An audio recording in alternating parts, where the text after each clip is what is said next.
Gee, Steve, what are we going to do tonight? Same thing we do every podcast. Tell him how he sees it.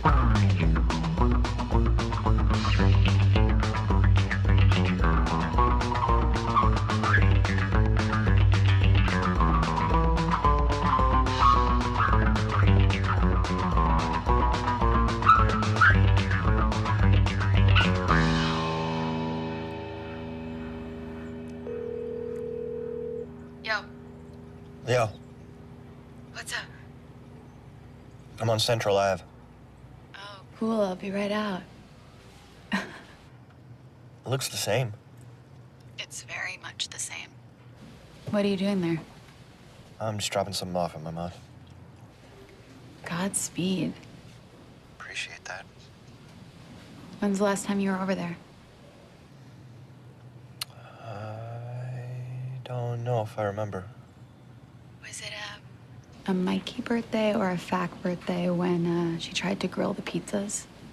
That was a Richie birthday. How do you remember that?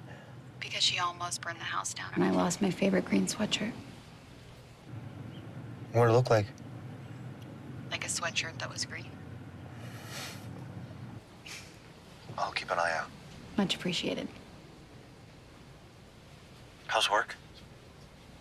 I got thrown up on twice today. Good. Same person, different people. Same kid. Good. Yeah. Is he sick? Nervous wreck. I've been there. Have you? Have you been there? I gotta go. My break's almost over. Okay, all right. Okay. Later. Here we go. It's How We Sees It, episode 292. This week we're coming back to you with The Bear Season 4, the long-awaited The Bear Season 4. We covered Season 3 last year when it came out. These have dropped all episodes on Hulu or Disney if you got that Disney Hulu connection. All 10 episodes. But each one of these seasons is dropped in June every year. So we got 4 years straight of The Bear. Apparently, they didn't release the titles right away. I was reading that that they didn't release the titles of the episodes on Hulu when they dropped them. They didn't show up until a little bit later, which just seems a little odd. But I'd never heard of Maybe. Right. Well, I know there's some weird stuff with this where originally this was going to be the final season, and then early in the drop, like within a week of that going out, they got okayed for a 5th season, which really kind of makes it an oddness when you get through it all and you're like, wait, what? Another what? Although, I mean, I'll talk about it too, though. In a way, you're kind of like, oh, okay. So I don't know. It's interesting. And we'll get into all that when we start talking about it and when we start getting into the crazy spoilerific discussion that we're going to have on this episode. Spoilerific. Yeah. That's what we do here. We discuss things and we spoil things. But before we do all that, one of the things we got to do is we got to get into our drinks, and that's what we do here on How We Sees It. Is we create a cocktail or a drink that we pair to whatever it is we're watching, and that's no different here with The Bear Season 4. So we're going to come to you with 4 fabulous cocktails, or at least 3.5. Speaking for myself, I don't know. We'll see. No, I really like mine. It's nothing special, but well, maybe I don't know. We'll see. I know Steve's going to bring it. My wife, Alyssa, even said, she goes, I bet you Steve's going to go crazy because it's a cooking thing and he's going to have all these elements. like a fancy highfalutin dish. Do you want me to go first just so I can get it out of the way? If you're You go right ahead. Okay, good. Sometimes you build it up and it's like a little bit of a tweak. Okay, but I did actually pair it with food, with the idea of food in mind.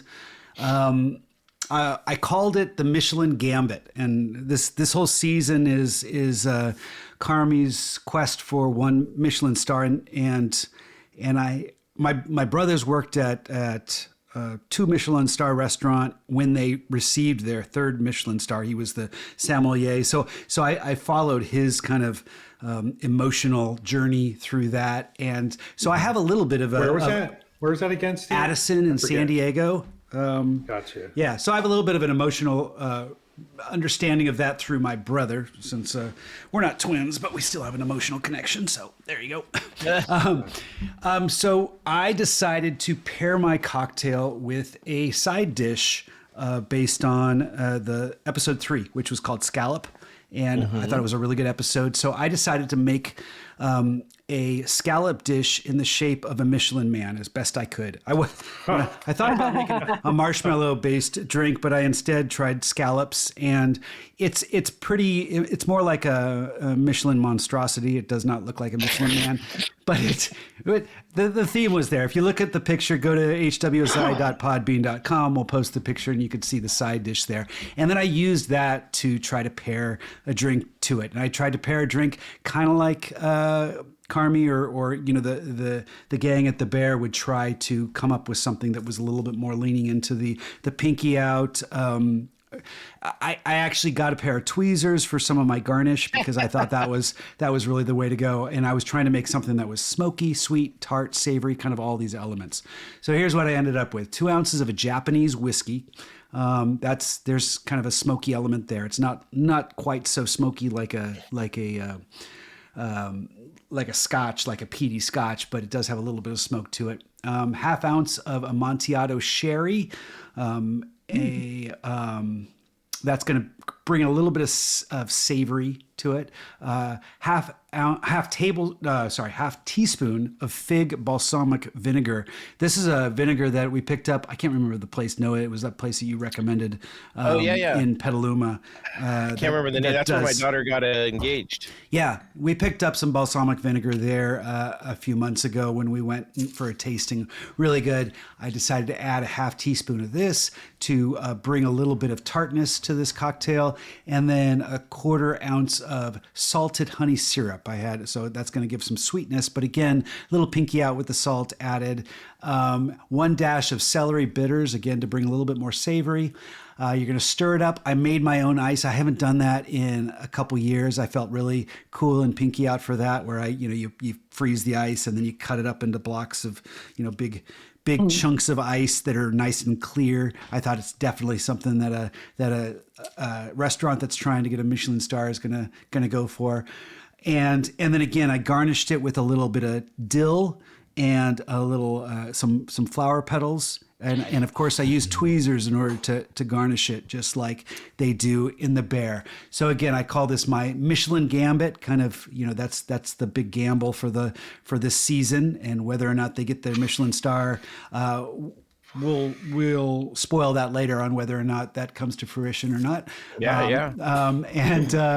And again, it's paired with some delicious scallops that I ate about 2 hours ago, because there was I had already taken the picture, and there was talk that we might not be able to podcast because Noah was without power. So I just went ahead and went to town and ate them. But now I don't blame you. Now I just have my drink. So it's very nice. It's definitely very interesting. It's not overly sweet. It's kind of got a lot of balance. It's something you'd find in a fine dining experience that you're not really sure if it's good, but you're convinced it's good because it comes from a fine dining experience. There you go. Hey, nice. It's McAvoy Ranch is where you got your vinegar. Yeah.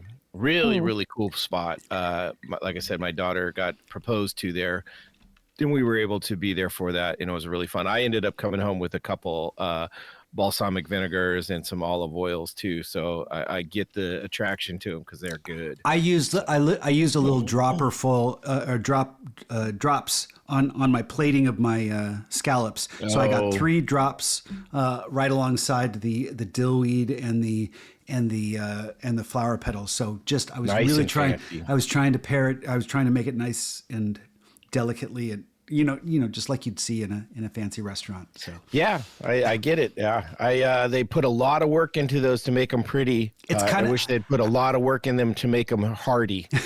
Oh my God, these scallops were delicious, though. I mean, I ate that Michelin Man up. It was my dog dogs had a couple of them as well, and they gave it a thumbs up. I'm a huge scallop fan. Kelly is not a scallop fan, unfortunately. So I love that much. I love the taste of them. I did not like the smell of them. When I was stationed in Hawaii on the boat, our cook would make those, and it would just drive me out of the boat, like to where he was cooking them, because I couldn't handle the smell. But then I would come down and grab some to eat them because they were delicious, but I couldn't take the smell. All right, Nina, why don't you drop us your pairings for this one? Well, I also did a little cooking, and I also hopefully Noah will be able to post this for you guys. But I made like a little, like 20-second video of me cooking, and I made pasta alla vodka, which is a very easy tomato cream vodka sauce with pasta. And I also cook scallops because I kept talking about it in the show. I was telling the guys before we started, scallops in this part of the country are very dear right now. So I found scallops, but they were like $7 a piece for sea scallops. And I could not. I'm just always afraid when I buy stuff that expensive, if I'm not, especially when it's a new recipe, I'm like, if I mess this up, I will just cry. So I got some frozen bay scallops, and they were fine too. And you seared them. I made like a little olive oil and garlic, and again, some cream and white wine for those. And then my cocktail is very simple. It's actually called a Chicago cocktail.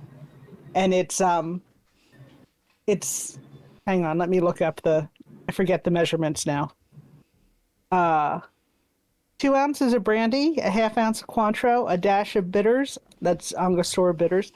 And it says top it off with champagne, but again, I can't afford champagne, so I just used a random sparkling white wine. Oh, so you can afford champagne. Like Corbel's like $9 a bottle. I thought your video was great. I loved your pairing with Tom's Diner, the Suzanne Vega. Oh yeah. DNA song, really. And that's nice. It's a nice fresh citrusy. It's the Cointreau makes it a little citrusy, and so enjoy that. Nice. Yeah, and I have to say, I edited it on TikTok, and that was TikTok's suggestion, and I was like, oh, thank you, TikTok. That's actually a good idea. So, I had to rack my brain on whether or not that was something that was in the Bear show. I don't know if it was or not. They do all this great music. They do have a lot of good music. Yeah. Tom's Diner, the da da da da da da da. Oh yeah. I don't recall that one. No, but it fit. Do a lot of it felt right. Yeah, they do a lot of they do a bit of Eddie Vedder stuff too. Yeah, those little musical montages with some great music. Yeah. Yep. Nice. All right, Bo, what you got for us? Well, I'm in the process of typing mine up, but I went as much as Steve went with early Carmy at the Bear with the recipe, with all the homemade stuff and everything. I went with a little later of the Bear, and I went with the perfect 3-ingredient cocktail. I didn't make this up from scratch, but in my opinion, the perfect the perfect 3-ingredient cocktail is a Manhattan. It's 1.5 ounces, 1.5 ounces of, in this case, I did Rock Hill Farms bourbon. Dan will appreciate that. I think your backdoor neighbor, Nina. Dan will appreciate I think the so, Rock yeah, Hill Farms bourbon. I went with, so it's a premium ingredient, very well done. It's important about the ingredient. Is that got a ounce of noise. Okay, is that got a heavy rye? Is that got a heavy rye in it? Because isn't that typically? I think it is. It's got to be bourbon. It has to be a certain percentage of grain. I know, but typically a Manhattan's I'm not with sure rye, how much, right? Isn't it? Well, no, it's more. It's a good question. I've always seen it with bourbon whenever I see it on menus and stuff, even at kind of nicer restaurants. But you could be right. Maybe the original you could have a bourbon that has a little bit of rye in it. That depending on. But you're right. I mean, I think you're right. I think when it was invented, Like if you can invent a drink like that, but when it was invented, I think it was more with rye. You do hear that a bit more, but Noah and I both lean into more bourbon than rye, so we had no problem with that, and I think Carmy would approve as well. So yes, I agree. And then I went with my personal favorite, which I think there's two vermouth companies out there that are in the higher scale one. There's one that has like a really ornate kind of unicolor label that's like kind of like from the Renaissance, drew like a hand like very elaborate hand drawing on the label. And the other one is one you've probably all seen a little more, is it's called Noilly Prat. It's got just a red label. It's got a kind of a plain red and white label, but you would go into like Bottle Barn, not Bottle Barn. What's it called? Is it Bottle Barn? Yeah, Bottle Barn. Yeah, you'll go into the fancy one. Yeah, so you'll go into Bottle Barn and you'll see the Noilly Prat and you'll recognize it. And then exactly 3 dashes of Angostura bitters. Turning the bottle over every time, not upside down shake, but to get a true dash, you have to turn the bottle upside down and then return it to right side up. Interesting. And then, okay. Oh wait, say that again. I didn't know that. So when you do a proper dash of bitters, you have to turn the bottle all the way over. You don't just turn it over and shake it. I've heard 2 times is equal to a dash, but maybe that's when I put it in in one of those little containers. But you're talking about the Angostura bitter, actual the bottle, right? Okay. Yeah. So what I've understood is that you have the bottle right side up, you turn it over, you shake it, put it right side up again, 3 times. So that's three dashes. Nice. Obviously, the attention to detail in this, with the way Carmy takes such attention to detail and everything else, particularly the chicken, really kind of got me when he did the chicken for his mom. For his mom, when he cooked for his mom. Like, anyway, 3 dashes of bitters, stir it over ice. Do not shake it over ice. Stir it over ice fast enough and long enough until frost starts to form on the outside of the glass. Then you know it's properly chilled, and then strain it into a chilled coupe glass. So that's my perfect 3-ingredient cocktail. I'll take a sip. I've had a million of these in my life, but what's another one? Did you say coupe? He did. Yeah, coupe. Is that the correct way of pronouncing a coupe? That's also the way I've always heard it pronounced as well. Right. So anyway, I've always heard it as a coupe glass, but I have too. But I'm. And that might be the East Coast West Coast difference. Exactly. It's kind of like educated, uneducated, maraschino versus maraschino. I hear some debate over that. Depending what podcast I listen to, compared to what podcast. That's true. I was going to say, don't take my word for it because I mispronounce everything and confuse spell check. So nice. Which is, we all know. We've seen you right, Noah. So we are all supportive of that. Just kidding. And then instead of a beer this time, because I still can't seem to find Old Style, which is the only beer they drink that I've seen in the show, but Old Style is what they normally drink in here. So I switched it up to one of the favorite drinks I ever had after a Michelin star dinner I went to for Kelly's 55th birthday. So Kelly and I, for her 55th birthday, went to a restaurant in San Francisco with a friend of ours called Quince. It was a 3 Michelin star. I don't know if it's still 3 Michelin stars, but at the end of the night, as does happen in San Francisco in April sometimes, it was a chilly, chilly night. So on the way out the door, they hooked us up with some hot chocolates. So I mixed up my hot chocolate from scratch. I used 6 ounces of heavy cream, heated, 6 ounces of heavy cream, heated until just boiling. Then you add 1.5 ounces of Hershey's chocolate syrup. And I personally add, and I was going to go with 3 ingredients, but one of the things I like to do for my hot chocolates is add 1/2 ounce of coconut syrup, Coco Lopez coconut syrup. Yep. Heat it all up until it's you don't let it boil. You just kind of let it get to the simmering stage. Pour it in a glass, couple of jet puffs in the top, and you're good to go. Damn. Nice. Next time I need to be tucked in, I'm calling you, Bo. Hey now. Okay, Noah, what would you bring if you were tucking me in? We'll have to talk to your wife about that. Yeah, anyway, no, I'm just kidding. Well, I mean, it's interesting you were with a chocolate, hot chocolate. I thought you're trying to step on my dick here. I did see your picture. I was like, oh, geez. Well, I already took the picture, so I can't change it up. No, it's good. I like it. I went with the hot chocolate because I was going back and forth between different things, and one of the things that I've talked about it in the other 3 episodes that we did where we covered season 1, 2, and 3. Richie is by far my favorite character. And one of the things he did is he set up, winter in July in Chicago for this family. And when they came out to do the surprise, it's the surprise or the special, what they call it. And I think they call it surprise. When they're walking the family out there, Marcus is standing there and he's what do you got on a perfect winter night? And he's like, Swiss Miss with marshmallows. And so I had to go with a Swiss Miss chocolate milk with marshmallows, or not chocolate milk, but hot chocolate. And so this is our go-to hot chocolate anyways. We buy this by the big tub. We don't get those little flimsy pouches. We get you spoon your own servings in there. And so I went with that. I boiled up some water and made about half a mug worth because I knew I was going to fill this with some more goodness.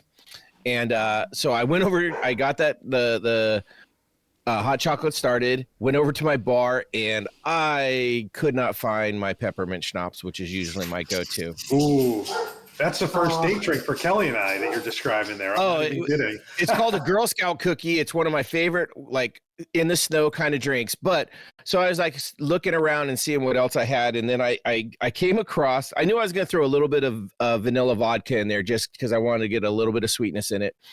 So I put 2 ounces of vanilla vodka, and then I was kind of searching around for my schnapps.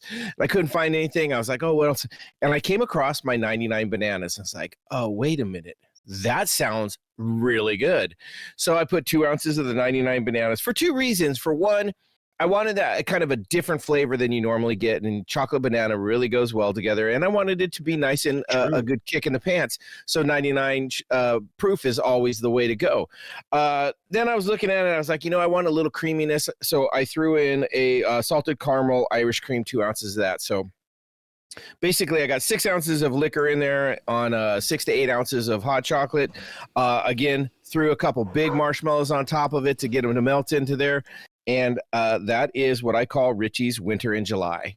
And so to me, it was such a cool moment in the episode when I started to think of all the different things that I was like, I really want to do that. Now, having it be July here, even though Petaluma gets a little bit colder than Santa Rosa, it is not a hot chocolate night right now, but it's still super delicious. So I'm just letting it cool down a little, and I've been stirring it, trying to get my marshmallows to melt, and it is delicious. The banana is a right choice. I'm just gonna say right now, if you get a chance, that banana and that hot chocolate is no joke. That's a good to go. Is that a banana in your hot chocolate, or are you just glad to see me? Exactly. Ha! That's episode 3, right? The same scallop episode, yes, right? Yep. It is. Yeah, that's a good episode. That's also when he goes in and has a chat with his ex-girlfriend. Yes. Yeah. Yes, it is. There's a lot of stuff about that episode. I mean, the little critic guy. Oh, right.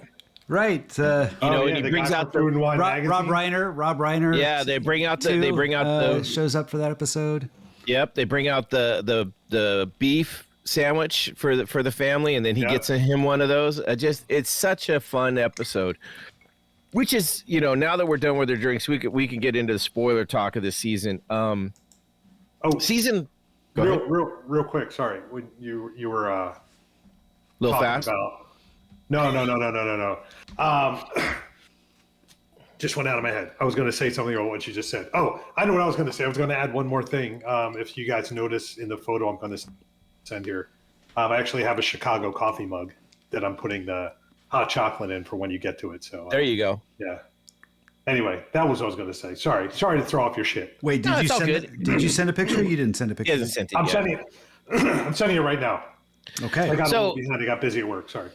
So we all kind of know that this originally was a 3-season pitch, right? They were planning on it, and Hulu said, "Oh fuck no, you're killing it in the market. Let's milk this motherfucker for all we get," and they decided to do a season 3, season 4. That was our kind of suggestion, but has that been? Oh, it's pretty much a given. Yeah, Okay. most people know, and I don't know if they've ever come right out and said, "Oh no, we didn't do that," but it's obvious. Like I listened to a handful of podcasts today, some newer ones that I haven't listened to before, and almost everybody across the board is like, "Yeah, there's a lot of filler episodes in 3. Season 3 is definitely not holding up to season 2, 1 and 2, and I think season 4 follows along a little bit with that. It's better than 3." Yeah. But there's some filler episodes. But you're right. There's some filler I ones. think it's better than 2. I think you're crazy. Okay. I mean, there's the high points of 2 are higher than this season, but this season is more consistently above the median than episode 2. Episode 2 has highs and super lows, super high highs and super low lows. It's too much all over the place, in my opinion. I think that's this one where You're welcome, Steve. Sorry, I heard you whisper. Thank you. Well, I disagree. I think 2 is a much more clean up season than this one. I think this one has some filler stuff. I agree with Noah that 2 is better than 4, but I do think this is a solid season. It has filler episodes. You know, you can count like episode 2, episode 8. There's some that just feel like they're fillers. I think if you took 3 and 4 season 3 and season 4 and you kind of combined the best episodes, you can get 10 episodes that would just be epic. And you could probably figure out how to omit those other ones because they don't really carry the story too much, or maybe kind of throw some storyline into the other episodes. But so if that was the case, if season 3 originally was supposed to be these 2 seasons put together, you had a solid season. They just stretched it out, but I do think this was a much better season than the last one. So. Definitely better than 3, but I guess I don't know. I think I already said this before. Sorry, Nina, real quick. I think Go ahead. All I'm saying is if you were to give each episode a score, and I might go on IMDb and do this, especially now that we're mentioning it, but if you were to do a score for each episode, add them up and divide them by the number of episodes in the season, I think the cumulative score in season 4 would be higher than the cumulative score of season 2. Okay. You want to put something on that? I can tell you right now that What do you know? What do you mean? Did you add them up and divide it? I'm looking at them. I'm looking. Well, they're all 10 episode seasons, right? 2 and 4 are both 10 episode seasons. This is silly. Come on, guys. This isn't going to get us anywhere. Let's talk about the season. Let's not talk about math ratings. And his. I mean, he's like Carmi. He can't math, but it's okay. I can't math. Whatever. Okay, so here's the thing. I think what this had going for it because 3 was very weak, I thought. Mm-hmm. Mm-hmm. Yep.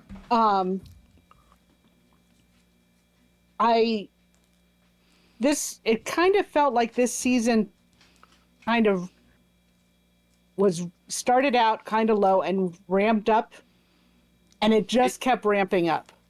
It did get better at the end for sure. And I think by the time they got to the wedding episode, it was as good as anything they've done, and it didn't go down. I think there were scenes there. I mean, there were some scenes in this that were really amazingly well done. Yeah. Or not scenes, I should say, but like storylines. Storylines. No, you're right, because you could look at an episode and say that wasn't a great episode, and then you could pull out a scene and say, my gosh, that's the elevated the bear that we're just aching for. And in a lot of different episodes, it seemed like it had its moments that were just brilliant. And sometimes you can say what you want about the episode where Carmi went to visit his mother. Like if you looked at all of that, you could say, some of these storylines are weak, but the scenes with his mother are so amazing. That's the 9th one, right? Where he built. That was episode 9. Where he made the chicken. Yeah. It's interesting because I watched that that, as I watched it, I was kind of bored. It's a boring episode. It's very slow, and that leans into what Nina's saying, though. It's like there are some of the side storylines just don't carry it. But then but hear me out on this. Yeah, I'm saying it's boring to watch, but when you step back and look at the overall of what the story did and where it took things, it's a little bit better. And I did watch the first 3 episodes again because I was trying to get my mind back around it, and some of them are okay. Like the second time, they're not, like, some things are just bad when you watch them again. You're like, oh, I'll never get that time back. These are not like that. But one of the things that I found that I got tired of, maybe it's the 4th season of this, is it's kind of riding on me a little bit, is the constant arguing. We're going nowhere. Like, it's kind of interesting. It was because, cool in the beginning. Yeah, that was part of the kind of the draw in the beginning was that chaos. But now it's just like, shut the fuck. No, it's like a dog. No, you should have hung out at our house a little more growing up. I get it. If you didn't think this is how some families interact. Oh, I'm not saying it's not how some people are. I'm just saying in the beginning it was intriguing and it added to the show. Towards the end, it's finally, you're kind of like, just stop already. Like it ran its gambit, and but that's the thing, is in the beginning it kind of made it a little bit more exciting. Now it just made it drag out, and you're like, fucking grow, learn something, learn to talk to each other, do something. Although the wedding episode worked. That's what it was, though. You kind of had to. I'll tell you this: the wedding episode, which I loved. Yeah. Yes. And they less learned. fighting than I thought there was going to be. I thought for sure that was going to blow fishes. Bo was going to be fishes too. Bo will tell you. I was texting him and I'm like, "Have you watched that wedding episode yet?" And he's like, "No." And I said, "I am so stressed out. I'm just like filled with dread." And then you have like John Mulaney's character who's like, "Oh, you don't know the Bernardis? They're crazy." He's like, they're just crazy. And I'm like, "Oh my God, his mother's going to show up. It's going to be a nightmare." That's what everybody they even tease it that way. They kind of set it up like this is what happens here. Yeah. But that's what I mean, is they flipped the script on us in that one, and that is why that is one of the highest rated episode of all of them. That might be up there with Forks, in my opinion. I think this is better. I would rather watch The Wedding again and again, and I don't never need to watch Fishes again. Even with Captain Marvel in there with her. Yes. Okay. Yes. Fishes. He was hilarious. Fishes Come on. is the second highest rated episode, Noah. Fishes is the second highest rated episode of the show. Next to Forks, which is 9.7. Which is, I think, one of the best episodes on television. Of television ever. I can totally agree. So I'm going to tell you this now. I don't know. I don't know how you would describe our family, but let's just say our family has some similarities in some ways to. You're a fact, aren't you? The Bergazzis, the Bertozzi's, the whatever. No, I'm not a fact. What'd you say? What's their last name? The Bernardi, isn't it? Berzatto. Yeah. So let me just tell you when. So can I just? Okay, I'm sorry. I'll finish mine real quick, and you can jump in. So I would say there's some similarities. I can see some of the arguments I've got in my family at various times, with parallels to so many of the arguments and the frequency to the arguments that they've gotten into on this show. I can make some very close comparisons. Now, the thing that I will say that really kind of I was like, oh, this all makes sense, is at weddings, even the most dysfunctional of families can be on their best behavior. Families that are like always at odds, argue a lot, disagree about a lot of stuff. In my opinion, for a wedding, they'll pull it together. It's when you're only mildly in an argument, you're not used to dealing with that stuff all the time, you don't know what to do. That's when a wedding becomes a major kind of, like, that's when it's going to blow up like Fishes, in my opinion. It's more likely to blow up at Christmas for Fishes, like in Fishes, than it is at a wedding. That's just my 2 cents of my experience. But go ahead, Nina. Sorry, you were going to say something. Which Yeah, I was going to say. Yeah, it's funny. I listened to a podcast a couple weeks ago that it's a Christmas podcast, and they just watch like Christmas episodes of shows. Oh no! It's very interesting. Have they done the Married with Children with Sam Kinison? Because that's one of my favorite Christmas episodes ever. What did they say about Die Hard? Okay. Yeah, they. Yeah, and they do Christmas movies and stuff. But the thing is like they do it every week, so they have like some very obscure stuff. But they did Fishes, and the thing is, they both really liked it. And as they're talking about it, and I am like, yes, these two hosts on this show had loving, supportive, calm, mentally stable parents. Yeah. Which and that's mean because our mother has passed away but let me just say, when I watched Fishes, I think I told you guys I had to turn it off. I think a lot of people did. I could not watch it because I'm like, was Jamie Lee Curtis looking through our window? Because there was stuff that went, I mean, our mother didn't drink, but other than that, there was stuff in there that was just like, oh my God. And and the thing is, television wants everything to be better.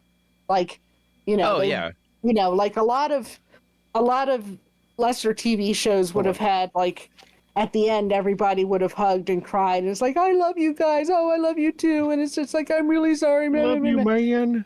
No, it doesn't happen that way. It doesn't happen that way. No, you crash a car through the window. Right. And to see and the thing is, it's like everybody wants, it's like, oh, we want them to stop arguing. It's like, I'm sorry, no, they don't.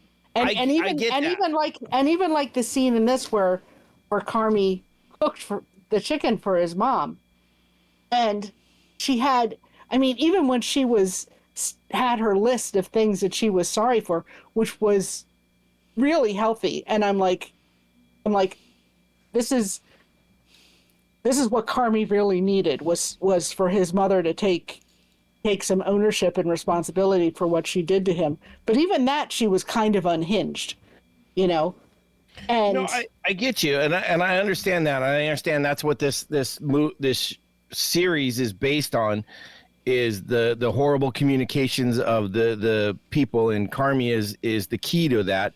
He's the one that can't communicate with anybody for the most part. But like I said, it's one of those things is everybody had growth in this show, but Carmi for the most part, right? And it literally got to the point where I was like, I pulled away because I'm just not invested anymore in listening to them argue and not listen to each other and not talk when that's what they keep saying they're going to do. Like, especially in the final episode, I think it is, or right towards the end where he's arguing again with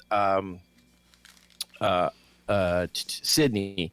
I just was like, I can't with you guys anymore. It's like, you've gone nowhere. You've got nothing. It was one of those things is like, you're talking about the last episode when they're out behind the... Yeah, where she's trying to smoke the cigarette and all that, which I thought was stupid anyways. It's like, but it was just one of those, is like, I get it. It's part of what they do. They're trying to create that anxiety and stuff like that. But it also, it jumped the shark a little bit for me. It's like finding a new way. I disagree with the jump the shark because I totally disagree. I thought this was. You're saying in the last. You're saying at the end. Sorry, I had to jump off. Kelly called and it's. I meant the arguing became. It's almost midnight there. Sorry. So much of the same thing over and over again. It was nothing new. Oh, that's not what jump the shark means. No, well.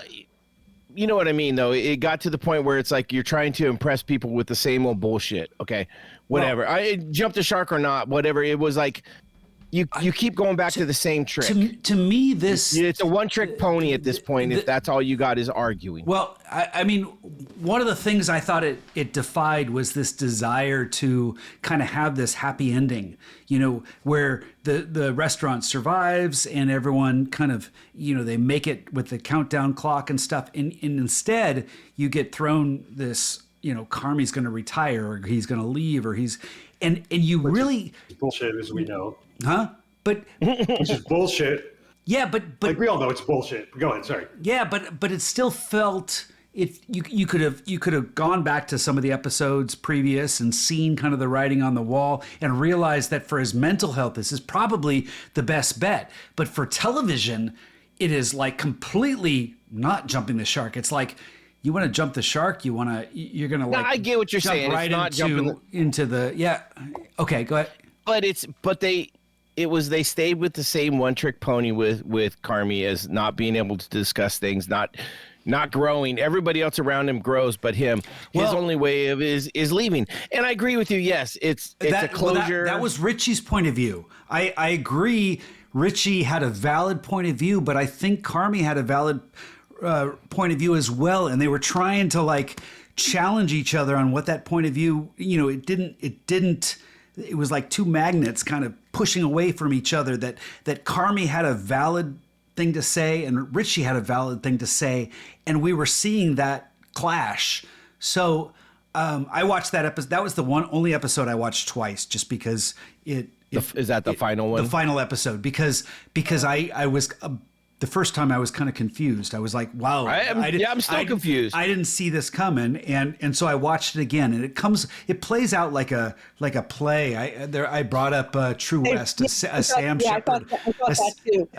And the way they what? Oh, the way they filmed it. Yeah, was like a play. I was looking at music. True West, which is a Sam Shepard play with the two brothers. That's what this felt like. It was like all in one location and just kind of this. What? Go ahead, Bo. No, go ahead. I'm listening. Sorry. I looked that up because I've read that play before. My brother and I performed a couple scenes together with that, and that's how this kind of played out. And I thought, man, this is like theater. So it resonated in a different way, more than just television.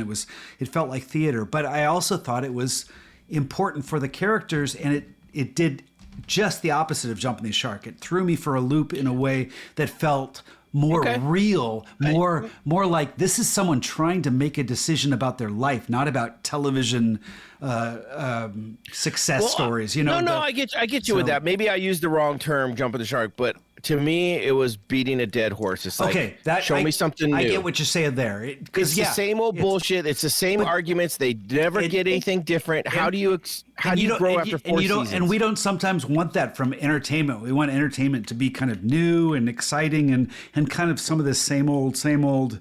I don't know. I mean, we got growth. Let me give you an example. Like you're talking about, you want change, you want something different, you don't want the same thing over and over again. Like that's what I'm hearing. That's what I'm hearing. Beating it. I mean, to me, that's what. Hold on. I was answering your question. You asked what I wanted. I was telling you. But I wasn't done with the question. Oh my God. So, you think this is too much of the same thing over and over and over again? What are two of the most successful shows in the probably top 20 all time of television? Simpsons. Yeah. Cheers and MASH. Okay. They beat a fucking dead horse to goddamn death. And they are the most successful shows going. Yeah. Yeah. And like Cheers had one set, for fuck's sake. Like right, but they had different stories on it all the different times. No, it was the characters story. You could predict the characters. It was beating a dead horse. It was no different week in, week out. But that's a sitcom. Yeah.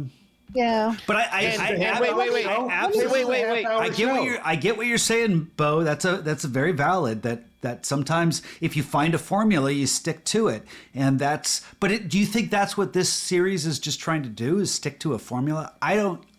I think they're kind of caught in. Breaking Bad did. Breaking Bad went to a formula, and that worked. Yeah. That's one of the best shows. The Wire. one of the best shows. Yeah, The Wire. Ooh. Like they had one different season, and all the rest were the same. Well, let Nina Go ahead, talk. Nina, sorry. Yeah. Oh, you didn't let me talk, but now I should let her. Yes, let Nina Come talk. on, cousin. Give me a fucking break, cousin. Give me a fucking break. See what I'm saying? Never changes. Go ahead. Nina, I'm sorry. Anyway, I disagree that the final episode was more of the same. I mean, if you care about Carmi at all, and if you don't care about Carmi, this is not your show. But if you care about Carmi at all, I mean, his whole thing is he loves cooking. He thinks about food all the time. He wants to make people happy with food. He wants to own a restaurant. He wants to nurture Sydney and Richie and the other people coming up in the restaurant with him to be better and to all make it a great thing together. And for him to, yes, there was a lot of arguing, but at the point of that argument was, I am going to quit doing this. I love it. It's my it's my thing. I'm made to do this, but it is killing me and I have to stop. Okay. And, I don't think Noah's listening. I think he's got something up his sleeve. I'm listening. Which I think if there is a season 5, that jump is an amazing place to leave those characters. It's not expected at all for me. Okay, so I have a theory about season 5. We'll get to that later, I'm sure. But wait a second. Noah's gonna pop. I'm gonna. Noah's got something to say. All right. So I understand your take on Carmi. There's another take that's out there, and I listened to some people talk about it, and I was like, oh, it makes way more sense. He actually doesn't love cooking. He doesn't love running a restaurant. What he's trying to do is prove to his brother, because his brother said he didn't want him in the restaurant. It's about going back and finding those feelings with his brother. And it makes more sense when you think about everything's got to be his way, because everything is a goal-oriented. It's not about the love of it. He doesn't care about cooking. He cares about getting a Michelin star and being the best, to prove to his mother, to his brother, to his father that he is the top dog. He doesn't care about this. If you love something, you don't drive yourself into the ground like he did. Can I ask something? I would disagree. Can it be both? Hold on. Can it be both? Potentially, yes. Yeah. For fuck's sake. What? Nothing. I keep getting. So I'm not. I mean, we can take this offline if you want to pause the podcast. But every time I've tried to talk, I've gotten shut down the last 3 times, which is totally fine. Totally fine. But we need to have a better handoff. I was talking before Steve. I was talking before you, and I let you talk. Yes, I was. Nina was talking. I started talking. Steve asked me to stop to let you talk. I let you talk. I was going to jump in and just say something real quick, which is fucking gone now. And you're like, Bo, shut up. Let Steve talk. Bo, Steve started talking That's before you. That's exactly what the fuck happened. All right, Carmi. We have the tape. Richie. I think we got to be serious. But Bo, here's the thing: is Steve was in the middle of his conversation and was in the middle. You interrupted him, so I said, let him finish. You can talk all you want. Just let people finish. I did not. He interrupted me. I was starting to talk. Letting you finish talking. Okay. Say what you got to say, man. Go ahead. I got nothing now. It doesn't matter. Go ahead. Okay. Anyhow, I still think that Carmi doesn't. And I understand what you're saying, Steve. It can be both, but I don't think it is the love of cooking that has got him where he is. Otherwise, he wouldn't. Right, he is mentoring, and I love the fact that when they finally show him after 3 seasons, he's mentoring Sydney, and he still doesn't mentor Richie at all. They still are at odds to fucking from the get-go, and it's not even Carmi that says, hey, Richie's going to be part of this company. It's Sydney that comes in and says, no, Richie is part of this too. So I don't know. I mean, I don't have the doe eyes on Carmi that I did in the beginning. Like, I could care less about his story. I think he's kind of a jerk. I don't think he's the great savior that everybody, he's such a great chef. Is he really? I mean, all he's done is drive his friends into the ground. I got to back up. I want to iron out a little bit of this. Bo, I'm sorry that you weren't being heard. I always appreciate what you have to say. I just want to put that out there because I want you back in the conversation. Okay. So I appreciate that. I just feel like, and this is more of a thing. When I listen to other podcasts, they somehow hand it off better. They're not stepping on, they're not interrupting, they're not hold on a second. yeah. I think we need to figure out a better way to hand it off. So I don't know if it's the person talking says, sees that somebody else is talking. I don't know how they do it. I don't know how it goes down.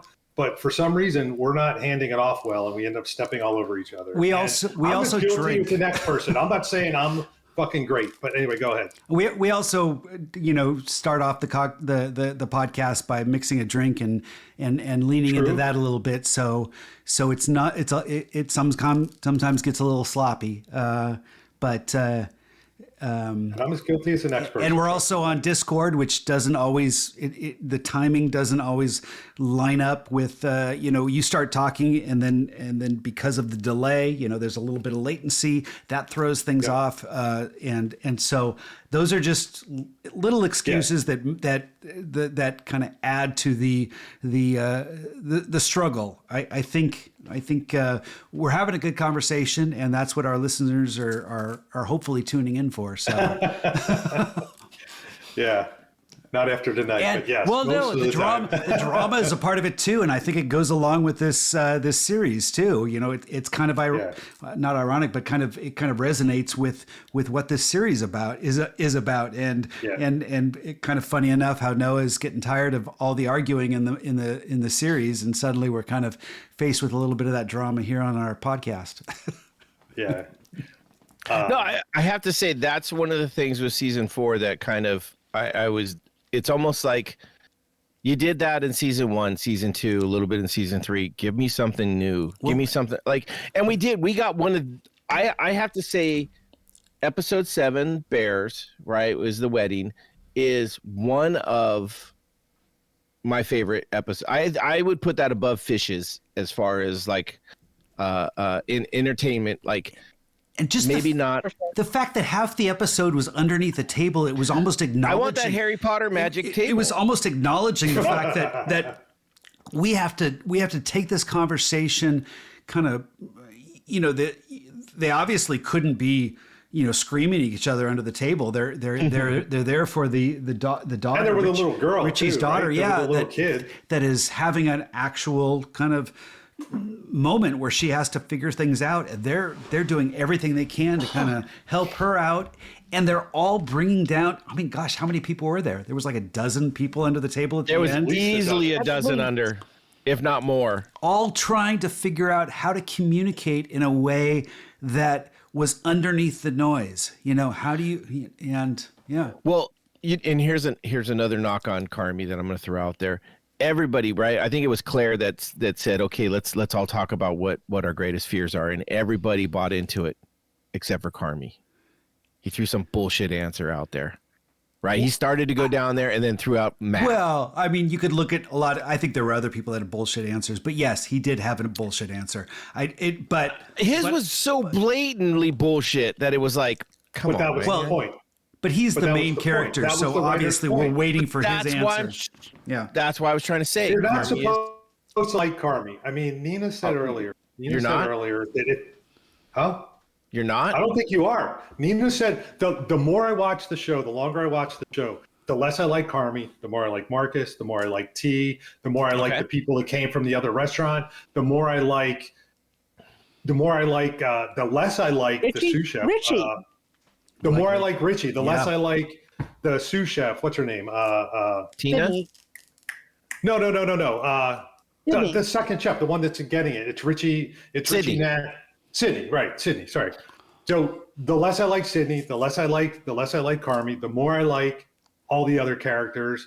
and just the kind of better it goes. The kind of more I like those people, the more I'm invested in succeeding, and the less and less I care about Carmi succeeding. Like, Carmi could get hit by a train in episode 10, and I'd be like, oh, I guess we're going to have new characters now. Like, you're not wrong. Over that. Do you think he's figured that out, and that's why he's retiring? It's like, I'm not helping this equation. So Sydney, I think he does. I think he does. I think that's part of it for sure. Like, he says it. He says it. Yeah. In episode 10. Well, it's a weird kind of build, because there's the episode where he's kind of going to the train and he backsteps, and then he ends up and tries to go see Claire, and it doesn't go Disney for him, right? He doesn't get the girl back. I couldn't care less about his relationship in general. I've never cared about his relationship. To me, I think Claire is one of the better parts of the show, and I think I agree that, like, him not getting back with her hurts him a lot and makes him kind of be who he is. And maybe that's why they left it that way. But it's also one of those, it's like, it's not the norm, right? The good guy, the main star or whatever, gets the girl in the end because he apologizes and whatever. But it's one of those, it's like, ooh, that's rough. And it spirals him out again, right? I mean, it's every season he spirals out about something. Well, yeah. So, but that's what I mean, and that's go ahead. He's crazy. No, he's nuts. Yeah, he's got mental problems. I mean, he has anxiety, depression, all that kind of stuff. He has every mental condition you can think of. He does, and he thinks. I think a lot of it. He makes the mistake that a lot of people make, which is, if I can just, whatever, I'll be fine. If I can just find a girlfriend, if I can just get a Michelin star, if I can just, pay off Uncle Jimmy and be successful, if I can just, whatever. And I'm with Bo. I could care less about his relationship with his girlfriend or his ex-girlfriend. I find she has absolutely. Oh yeah. I mean, she's not an she has. character. She has no personality whatsoever. But sorry, she doesn't. Yeah. And it's a shame, because they have a lot of really great female characters on there, and it's like, I'll agree to disagree on that. But other than she's really nice, there's not. What's your favorite characteristic about her, Noah? You know what, I see her as kind of she's very caring, right? Okay. Best nurse in Chicago kind of thing. She is there, and if Carmi would give back, she could pull him out of all the shit. But she's not gonna do all the work, and that's what I saw in her. I'm like, that's a good partner. And in this when they were good, it was good. Well, I'm saying from my point of view. No, I understand. You just said it's so he has to put in the work, but she shouldn't. She's already putting in the work. She's putting in the work, but she's not going to put in the work for both sides. You know what I mean? She's doing all the heavy lifting, and he's like, oh well, I got to worry about this restaurant, and it's like, if all you do is care about the other thing, the person's going to walk, right? If all you did was worry about how many nails we're going to in your next building, do you think you'd still be married? Yeah, because I know I've been in situations like Carmi is in right now, and I am still married. I don't think so. I don't think you've gone that far. I don't think I worked 70-hour weeks for 8 months. Yeah. All I cared about was work. But what did you? 8 months. So you completely ignored your wife at that time? Pretty much. I'd leave. I'd kiss her goodbye. I'd come home. I'd kiss her hello and go to sleep for 7 or 8 months. Knowing you, I have a hard time believing that. Why? Not saying that you didn't work hard, because I know you're a caring person, and I know that you would put the effort in. That's what I'm saying. He never put the effort in. He was so self-centered. Granted, yes, you worked 70 hours. I would say there is a difference. I I didn't have time to put that much effort or much effort at all at 70 hours a week in a relationship. Right.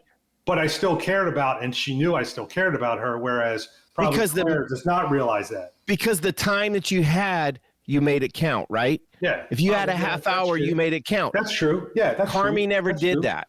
Carmi never did that. That's what I'm trying to say. He never let her in to tell her what was going on.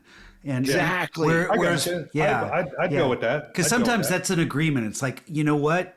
The next year is going to be hell. I'm in it for you, but I've got to commit to this. You have a conversation and you make a commitment that the next so long is going to be rough and the communication is going to be bad, but you've entered into it together, and that's something that I'm not saying that's how I went with you, Bo, and I'm just saying that's something no, it's fine. I get it. That Carmi did not offer up any sort of that's what I'm trying to connection with his girlfriend as far as this. I mean, I'm a selfish son of a bitch, and I still put as much time as I can into my wife. I know. I mean, I get it. I mean, probably not enough. That is the difference. That is a great point. Like when I'm doing what I described before, I'm doing like even when I have my own architecture stuff and all that kind of stuff. Like I put so much time into that. Like even the time that I did get with the person who I was with at those times did get 100% of me, and it wasn't like something else. So I totally get what you're saying. That's all I was trying to say is he never put the work in. Yeah. I want to go back to something you said earlier, just real quick. You were saying that the wedding episode, basically, we'll call it the wedding episode. So nobody. It's called the Bears. It's called the Bears. Yeah. So you said that was your favorite episode of the season, and for sure, 100%. Two things, and that's probably a lot of people say that. I think episode 9 is my favorite episode personally. Oh, wow. Okay. I like episode 9. It speaks to me on a personal level. It's a tearjerker to me in a lot of ways. A lot of personal stuff with me, so it really kind of spoke to me personally.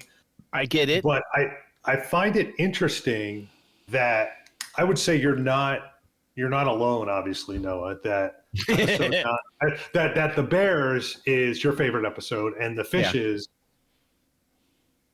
is a lot of other people's favorite episode. You say the Forks, I say the Forks. A lot of people will say Fishes, right? Of course, and everything, right? Yeah. Ironically, the 2 highest rated episodes. I think the 2 highest rated. It's Forks and Fishes. Forks and Fishes are 9.7 and 9.6, but 9.4 is the Bears. So So anyway, 9.7. But anyway, 2 of the 3 highest rated episodes are the longest ones. It's like this whole series. It's like a 30 to 39 minutes is the average, but then you have these hour episodes that they drop in. Exactly. With the Bears and with this, and those are the best ones. So it's almost like maybe season 5 they go to a 1 hour or they go to a longer show because the episodes will be better. But I don't know if the writers can sustain that at the same time too. That's the other thing. No, and you're not wrong.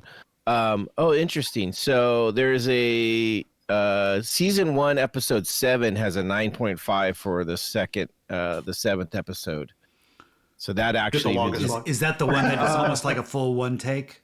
I think it is. It's the review. I think it's the one right before the shit hits the fan, when they're turning on the receipts or the orders. Oh, that's the one where the receipt thing comes up. Yeah. So, but you're right. I mean, I don't.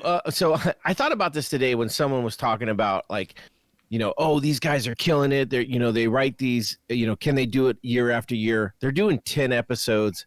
Half hour to hour long episodes, right? You mentioned it, Cheers and MASH.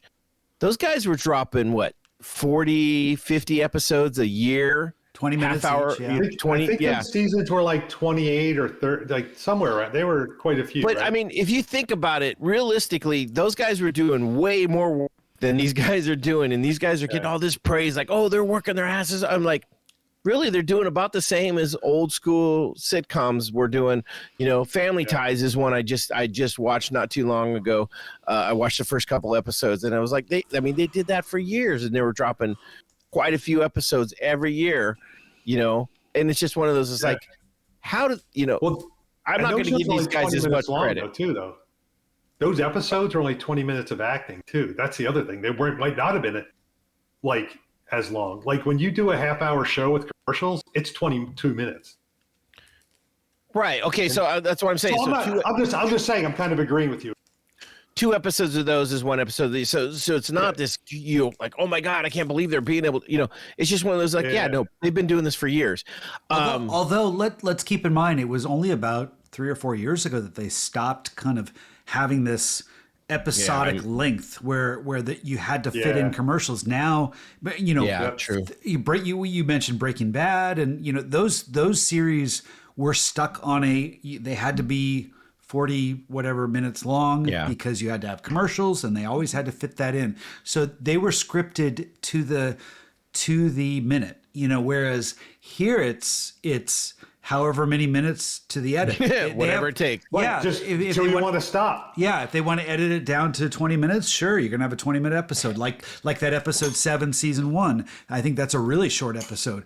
Or in the wedding episode, The Bears, that's another, that's an hour-long episode or so. Yeah. But they have the freedom to do it, where that wasn't always the case. So there's probably a little bit of a talent in kind of saying, hey, I'm going to... No, I agree. I'm going to squeeze this into a certain amount of time. And, I just thought it was funny that people were talking about, oh my God, they're doing 10 episodes. How crazy is that for 1 year? And it's like, well, it's really not that crazy. People would do it for a long time. Going back to episode 9, Tonato, I think is the name of... Tonato, it's the name Tonato. of the dish. Have you looked the recipe up? No. It does not sound good at all. It does. Like, I'll eat anything. And I looked at this recipe. I was okay. It's like some special chicken deal. Well, it's like, so it's normally made with veal. So the way I read it is, you take a veal cutlet, you like pound it flat, like you do with a veal parm or something. Like you do, you pound it even, lightly breaded, fry it, and then you put this sauce on, and the sauce is made with tuna fish, sardines, lemon, mayonnaise. The fuck out. And something else, some other ingredient. That sounds disgusting. And instead of mayonnaise, sometimes what they'll do is they'll take olive oil combined with yolks of hard-boiled eggs, just the yolk of hard-boiled eggs. Isn't that what mayonnaise mixed together with olive oil. No, it's the whole. Isn't it the whole egg? I think it is the whole egg, or it's the white. Okay. Maybe it's no. I think you're right. I think it might, but you don't do mayonnaise cooked. So you take the hard-boiled yolk. Okay. And then you take that and you mix it with olive oil till it's a creamy sauce. Then you mix all. At least that's a recipe I saw. Nina's looking. That sounds horrible. Like maybe I'm crazy, but it does not sound good at all. No, I'm trying. I'm thinking. I'm game. They had to pick something that she would have had the ingredients for in the house. But that's not what they had. See, okay, now that's have Tonato. They had the chicken. Did they have the chicken? Didn't have. Yeah, it was a chicken. See, that's my other thing. He made at the French Laundry. If he's such a good chef, he should be able to just fucking whip up like Sydney did when she's in the episode where she's at her friend's house. Hamburger helper. I'm gonna make this some fucking gourmet hamburger helper. That's what a badass chef does. Is like, oh, you got a lemon, a bag of breadcrumbs, and a piece of chicken. Yeah. I'm gonna find a way to make this a meal. Not this fancy ass shit. There's a part. He didn't buy anything, did he? Though, did he have to? No. He had everything there. No, right? he had But that's kind of expected in your mom's house. Moms always have everything. True. I mean, the spices might be from the late 70s, but they have everything. No kidding, they're all dry in the jar and you're cutting them out with a knife. Yeah, no, I get they're all stuck together. You're like, that's like I real quick. I have to tell you guys, you all cook, so you'll appreciate this. I follow McCormick Spices on Facebook. Boy, and a couple years ago they have recipes and stuff and like different. Oh, it's not like Wendy's and KFC. It's just no. Okay. It's on Facebook, so it's like actual. Yeah, I've seen them. Cooking tips and stuff, but they had a picture of like a little metal, the little McCormick can of like nutmeg, the little red and white can they used to have. Yeah. Mm-hmm. And they're like, do you have any of these? McCormick Still in your tins cabinet? in your cabinet. It's like, Like, get rid of them. We stopped making those in 2005. Yeah. Yeah. It was just Well, that's like, the thing. Dried oh, spices don't last as long as you think they last. No, I No. don't. And I Safeway will put the McCormick's on sale for like 99 cents, and I will go in and just buy like 3 or 4 of all the ones I use, and I do that about every 6 months, and then after about a year, if I haven't used them, I throw them out and just restock them. But I've been using them. I love that shit. I make my own concoctions. I'll grab 3 or 4 and just kind of put them all together. So I wanted to talk to this because Bo, you were saying this was an episode that really talked to you, and this might be your favorite episode. 9? Yeah. And I understand that. Like, I mean, it's very touching because it's the connection between mother and son, and in this forgiveness and things like that. And in all honesty, you would think that would touch me with my situation, with everything that was. But I found this to be one of the most boring episodes. Like, Is this what you talked to me about? Like, you thought this season gave you the worst episode of the series. Was that this one? I don't think it was this one. I think I don't even know if it's just one episode. There was just so many parts and so many that I just was like tuning out. Okay. I'm like, ugh. Okay. I thought there was something that turned you off. No. Okay. No. I mean, it might have been season 3 actually that gave me. I think season 3 actually has the worst episodes ever, and Tina's episode is one of them for me. But just looking for the job. Yeah, that just bored me to death. And this is another one that kind of bored me. It was just like, there's little things that are going on, but I just wasn't dialed in and attached to it. You say that, and yet at the same time, you also say you're tired of all the yelling and arguing. So I like it when they explore different things. And to me, this was a very, oh my God, just how Nina said she was so stressed out about the wedding episode. This was a moment that you kind of are on edge on how it's going to go down. And you're right, Steve, 100%. And yeah, I'm talking out my ass in a way on that, because I'm like, yes, I'm tired of the fucking arguing, but this didn't have the arguing. This literally had the other side of it. And you're right. Carmi at this point is kind of like, dealing with the aggravations and his inner demons with his mother, and his mother is back doing the same thing. But there's just something about it. I don't know. Maybe if I watched it again, maybe it was just one of those things as I had watched too many already in a row, and I was just like, you can't binge this like you could some of the others, because it starts to kind of just build on itself, and you're like, oh, I can't take anymore. The whole Sydney mom doing? Oh, God, sorry. I was gonna say the whole Sydney thing with the other restaurant, to me is just kind of like, what? They drug that out quite a bit. But yeah, and it's kind of like, and he's an annoying character. Yeah, she's kind of annoying. Yeah, and she's kind of annoying. About that in season 9, they didn't. Or was that the episode? Season 9 was that the very beginning of that, where he's talking to her on the episode 9? Or episode 9? Sorry, there was no season 9. Episode 9. I think that's when she calls him and tells him. You're right. Yeah. You're right.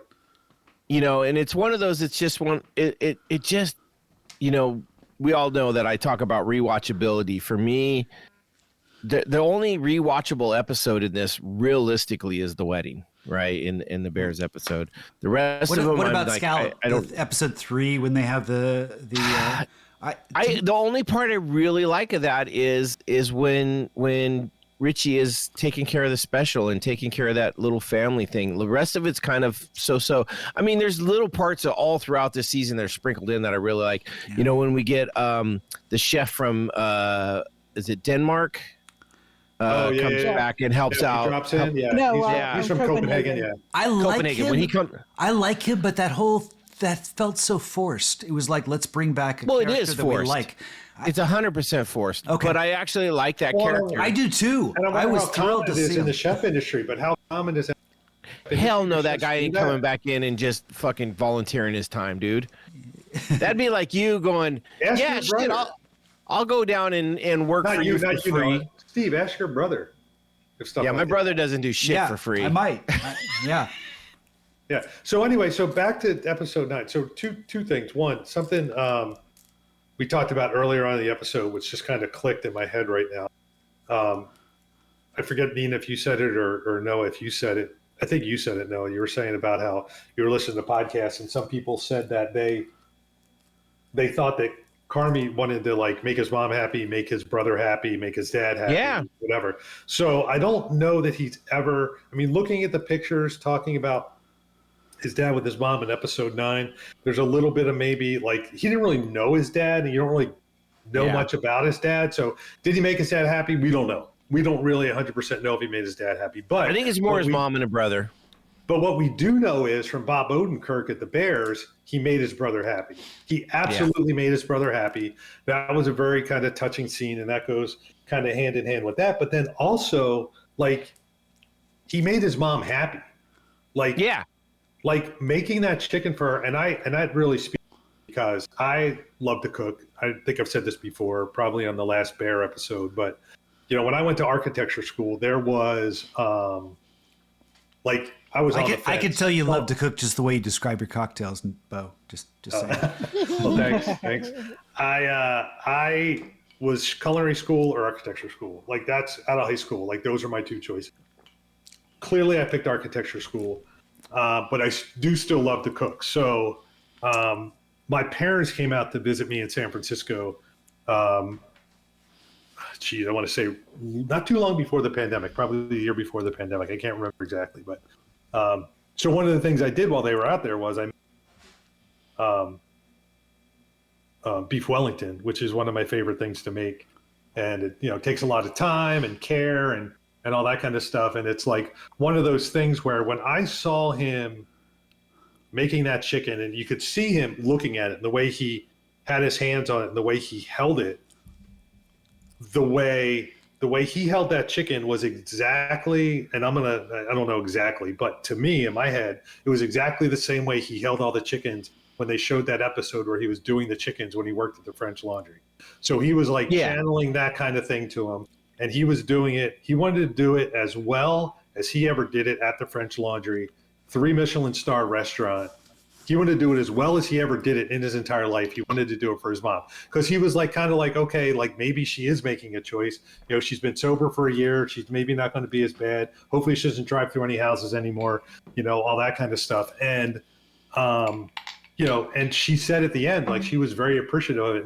And it just really kind of made me sad. It was really like I was kind of tearing up in those times when he was making that dish, when he was going through all that. Because to me, like I felt the same way when I was making that dish for my parents, and my mom was, I remember this, and Nina, you've been to our place in San Francisco. Our mom was sitting in the windows that face Alcatraz, and Dad was sitting in a chair at the end of the kitchen, which, no kidding, our kitchen was about 10 feet wide, and that includes cabinets on both sides.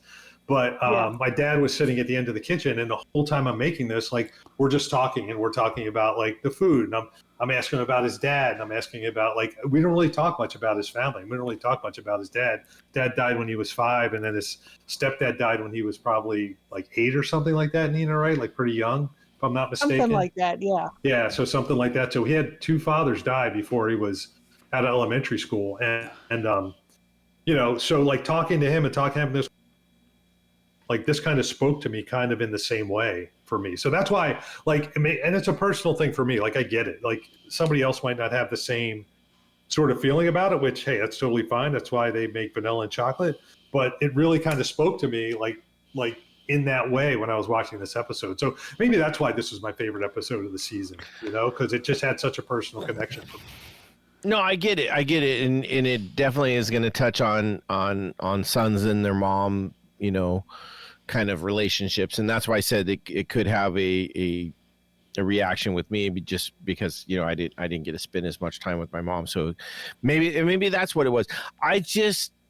There's certain times when this show hits a certain speed and a certain storytelling area that I think it loses some, like it kind of went too long in it. It kind of it starts to lose.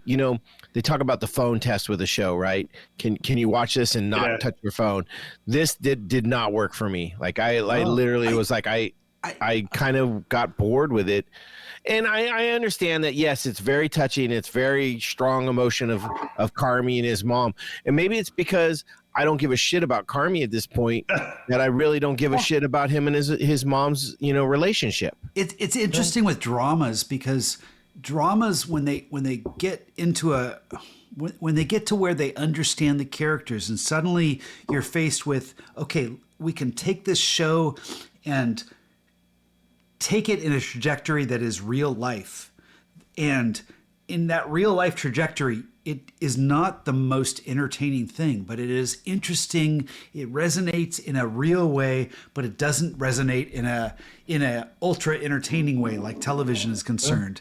It's almost like you feel like they're debating how do they give in to the temptation of making it for the fans that just want to see the Disney ending, the Hallmark ending, or do you take it in a direction that just kind of regurgitates some of the same old stuff that you just can't escape from? I think that's kind of I think we're seeing that kind of playing out in this series, that it's kind of trying to figure that out and realizing that it wants to be real, and at the same time it wants to offer some entertainment, but at the same time not sacrifice its realism. And so you get kind of that struggle with balance. So I absolutely see your point, Noah, and I absolutely see Bo's point as far as why that episode resonates in a real way. But it almost seems like that's the struggle, is how do you make television real and entertaining at the same time without a conflict that's inherent in that. So here's an interesting thing that I thought of when I was listening to podcasts today. Tina, throughout this season, is struggling to make a pasta dish under 3 minutes. Yeah. That's her whole story arc, unfortunately. It is. Yeah. And then I started thinking about it. I'm like, at this time, they're still changing the menu every night. So why the fuck is she making the same pasta dish every goddamn night? Right? Well, I'm just saying. It struck me when I started thinking about, wait, why does she care if she can make this one under 3 minutes if they're going to change it every goddamn night and she's not making it every night? So I was just curious. I don't know. One of those things I don't know if the pasta is considered a part of the chain. That might just be the entrees. I don't know. It was a fair. weird. It's fair. It was just one of those things, and it was also like okay, you can only cook stuff. Like, things take certain times to cook, so all you could really do is pre-prep a little bit. Like, you can't make it cook faster. No, no, but she found different methods to kind of you can help prep out. it differently, right? You can. The pasta's almost all the way cooked. You can keep the sauce not at cold. You can keep the sauce at a warmer temperature. I mean, there's a lot of ways you can do it. It was just one of those ones I was like, how hard is it? You got the first try though, too. That's the other thing. Well, that was the other thing. Is like, okay, so everybody watched her struggle for so long, and nobody came over and said, "Hey, just pre-cook that for a minute, and I'll save you like a whole minute." Like, No, we got to see it play out. That was her story arc. I mean, it was a shit story arc. I know it didn't do much, but it was still a victory when she finally made it. Marcus, okay, Marcus. So by the way, Marcus's roommate is gay, right? I believe so from everything we saw. Marcus is gay, or Marcus? They don't really. No, because Marcus asked out Cindy at one point. I'm just trying to figure. I mean, no. I know. I understand if I figure it out or not, but it's like, just how are they? Didn't Marcus ask out Sydney at one point? Yes, got shut I think down? so. Yeah. Maybe he's bi then. I don't know. Well, yeah. Who knows? Sorry, I don't want to play your story on, but go back to Mark. I didn't think he was bi. I thought he was straight and his roommate was gay and just whatever. But I thought one of the Fat brothers was gay, but then that got kind of all thrown out when suddenly we saw his girlfriend. All the facts are kind of gay in a way, if you know what I mean. They're happy people. They're just happy guys. I mean, hey, I'm pretty sure Marcus is in a relationship with his quote roommate. Okay. Yeah, absolutely. If they own the house, they're talking about selling the house together. That's his parents' house. The guy's a realtor that happens to live. Whoa! Hold on. Whose parents' house is it? It's Marcus's parents. House? No, it's Marcus's Oh, it's parents' Marcus's house. parents' house. Okay, And I thought it was, his roommate is a okay, realtor. okay. No, I get that. Okay, that's That fine. doesn't mean they're in a relationship. No. I know. I thought it was Marcus's roommate's house. No, it'd be like if me and you lived together, Bo, and I said, "Hey, design me a shed." Nice. Doesn't mean that we're sleeping together. It means you know how to design a damn shed. We're gonna be I curious totally get about it. that. I misinterpreted the way he was talking about it and the way I thought it was forced. Yeah. No, but I thought the house was the roommate's house, not Marcus. No, it's But that makes a Marcus's lot more parents. sense. Because remember, is his mom who died? Yeah, It was one of his dad's alive in this episode. Yeah, it's one of those. It's his mom's house or whatever. It's a weird one. Yeah. Anyways, Marcus in this, he doesn't have a huge arc in this. He just kind of keeps trugging along, making Perfecting dessert, his craft. and then he gets greatest new chef of the world, whatever award. Never really. West, I mean, he made an edible plate and then won the award. Like, I thought it was kind of one of the most undeserved story arc. Hey, look at how cool he is because I was like, oh, could you not give us a little bit more? Like, struggle a little harder. I felt it was really, because I love Marcus. I think like the Copenhagen episode was great. I wish we would have saw more with him that made it seem more earned. I'm gonna throw this out there for a second. I guess it's less than I thought. But here's the thing about Marcus. He doesn't just make that one dish with the edible bowl. I mean, that's the big deal when they do it. That's the one they show, really. Yeah. But they show like episode 6, there's a dish he makes with the blue like sugar. He makes some other dishes. Like, he's really, I think, working on his craft. And then his roommate's like, you want to make donuts or whatever and all that. So he still has the donuts in the back of his mind and all that kind of stuff. I think he's really just like kind of trying to perfect what he does. And even when he comes in and he's doing some of the different desserts with Mr. Copenhagen, like even with that, he's like, Mr. Copenhagen's like, wow, this is delicious. This is great. And all that kind of stuff. Like, he's really pumping them up kind of a thing. So I think Marcus's storyline is like just trying to get better. I think this season he was a side character. I don't think we had that much from him, but he did write. He wrote an episode 4 with Sydney. So really? it's Chef Luca that helps him, not Mr. Copenhagen. Although that's a pretty cool name. I like that. Yeah. He's going to jump right in there with Mr. Pink and Mr. Brown from. That's Will Poulter as the actor as Chef Luca.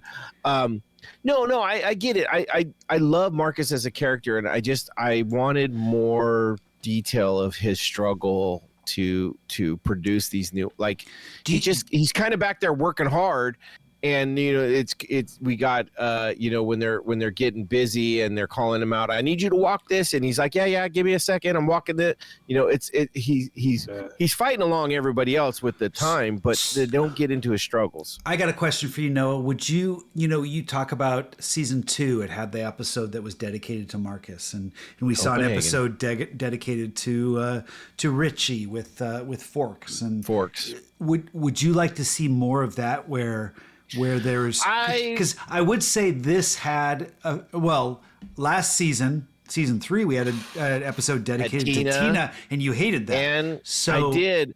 So I think can I yeah. I'll bet you hated the episode with Sydney this season too. I didn't hate it. Oh, I really didn't liked care for it as much. I love. There's parts of it I really love. There's parts of it I really liked, and I think that's, I don't know if that's a Copenhagen episode, but I think it's better than the Tina episode. That's good to hear, because I thought that was the episode when you told me last week that there was an episode that you thought was the worst ever. That's what I thought you were leaning into. So I'm glad to hear that, because I really liked that episode. I liked seeing kind of a slice of life outside of the bear, the restaurant, and I really liked how Sydney was trying to cope with her decision through the eyes of a child. It really, it was interesting, and that was not the ultimate decision she made. It turned out it was Carmi's mom that finally kind of leaned into how Sydney chose to stick with the new restaurant, or the bear. What was that? Cat attack. It was my cat. My cat Damn ignores pets. me. Yeah, he ignores me 100% of the time until I'm podcast, and then it's like, oh, fucking pet me. I'm like, you son of a bitch. Like literally, like ignores me, and then like tapping at my shoulder. It's I get it. My dog never has to go out until it hears that Zoom call sound. And no, you're 100% right that I am very, very touchy on the individual episodes, but I really liked Copenhagen. I really liked the Forks episode. I wasn't big on Tina's episode. I think it's called Worms is the one with Sydney when she goes. There's some parts of it I'm like, okay, it's a little boring, but there's also parts I really enjoy. First of all, if somebody's doing my hair and they're gone for that. Well, there's that. There's. Come on. What I liked about it was it's all about cousins and nieces and stuff. It's relationships. Well, it was her interacting with the kid and getting out and doing things. Yeah, you're right. That was good. That wouldn't have happened if it weren't for that. I get it. Yeah, and as much as it costs for her to have done what she was getting done, she might have been like, it's like if I have to go somewhere else, I'm going to pay $500 for this. Oh, for sure, sure. Yeah. Yep. So yeah, no, I don't care. I'm not big on all, like. So there was the Sydney episode, and I think it was season 3 where she's going around doing all the taste testings before she meets Carmi. Right. When he blows her off, Carmi blows him. That one to me was kind of boring. Like I didn't care for that. Like, there's certain things that boring. They have to. But Worms wasn't boring to me. I loved the introduction too, where she had her own little dream sequence where she's talking through this storm that's kind of happening all around her. It's like you got to have the one with the stage. She's up on the cooking show. Yeah, she's on the cooking show. Oh right. I think that was episode 8. No. Is that episode Worms? Maybe I'm wrong. I just kind of equated to that, but you could be completely right. No, that's fine. I'm. But you could be completely right too. I mean, I'm not like fuck. I don't know. Episode. I'll look right now, but go ahead. Yeah, look it up because I could. I'll look it up while you guys are talking. Okay.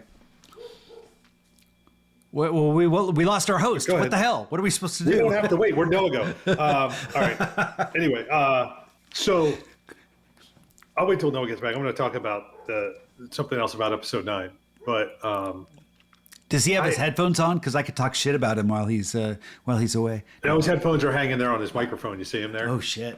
Now I'm on the hook for talking shit about him. I don't really have anything shitty to say. Now he'll have to wait until he listens to the podcast. But I'm interested in because he actually last week he said this season had the worst episode, and I kind of jumped to conclusions with Noah sometimes that he's going to go after Sydney or some character that I feel he has it out for, and that's not really fair. There he is. He's back. Okay.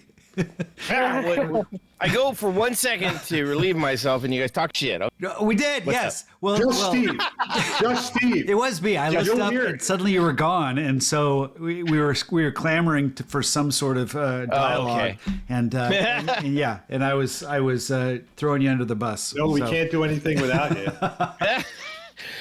Funny, I thought about that when my power was off. I was like, oh, you just run the episode without me, and I was like, oh. Do that. I was thinking of you inviting you over here, but then I was trying to think about what would the setup be? How would we do this? I don't know. It'd be weird having Noah sitting right here, like trying to host a podcast with. But we got to figure out how to make that happen in case you ever have your power out next time. Because I get it. Well, it used to be much easier when you were. Right? When we were closer, yeah. Now I moved farther away. One of the other cool things is we got some return characters that I think really, I don't know, I really enjoyed seeing them. And one was Jessica, who was she was a main factor in the Forks episode. She was the one that ran the restaurant in love Forks. And she came in with such a like, I'm commanding this motherfucker. I'm gonna make you guys, and then her She had two the con. lackeys. Yeah, she had the con, like the Star Trek. Yeah, exactly. Yeah. She knew what was going on, and those guys. I mean, it's something cool about the way they just come in and just do their thing and made everything better. And I thought it was so fun. And How and the I hell enjoyed could those they guys a lot. afford that, though? I mean, to me, it seemed almost unreal. I kind of rolled my eyes when somebody showed up. It's like, I love that they're back, and it makes sense because they're looking for jobs because the ever shut down and at the end of season 3. So it made sense. But we had computer come in and say there's no money and everything's being, you're on a two-month lifeline, and suddenly we have 4 new employees. I know that Copenhagen Luca was supposed to be. Yeah, he was staging, you're right. But well, who's to say they weren't staging also? I mean, no, they were could have paid. been. I think that was Well, but they might have been paid at a lower level. Like, hey, look, if you guys can come in and help us make this motherfucker work, we'll up salary. the ante. I don't know where I work. Salary is like the biggest impact of when it comes to You're your kind of budget. working government though. You're Okay, you're probably right. Yeah, here we got. We got to pay for some meat and some vegetables and different. How much of their compensation is tips though? Oh, Where? That's a good point. At the Bear? If they're true. At the Bear? if they're I was gonna say if they're front of house, they may just get part of the tips. But this is Right.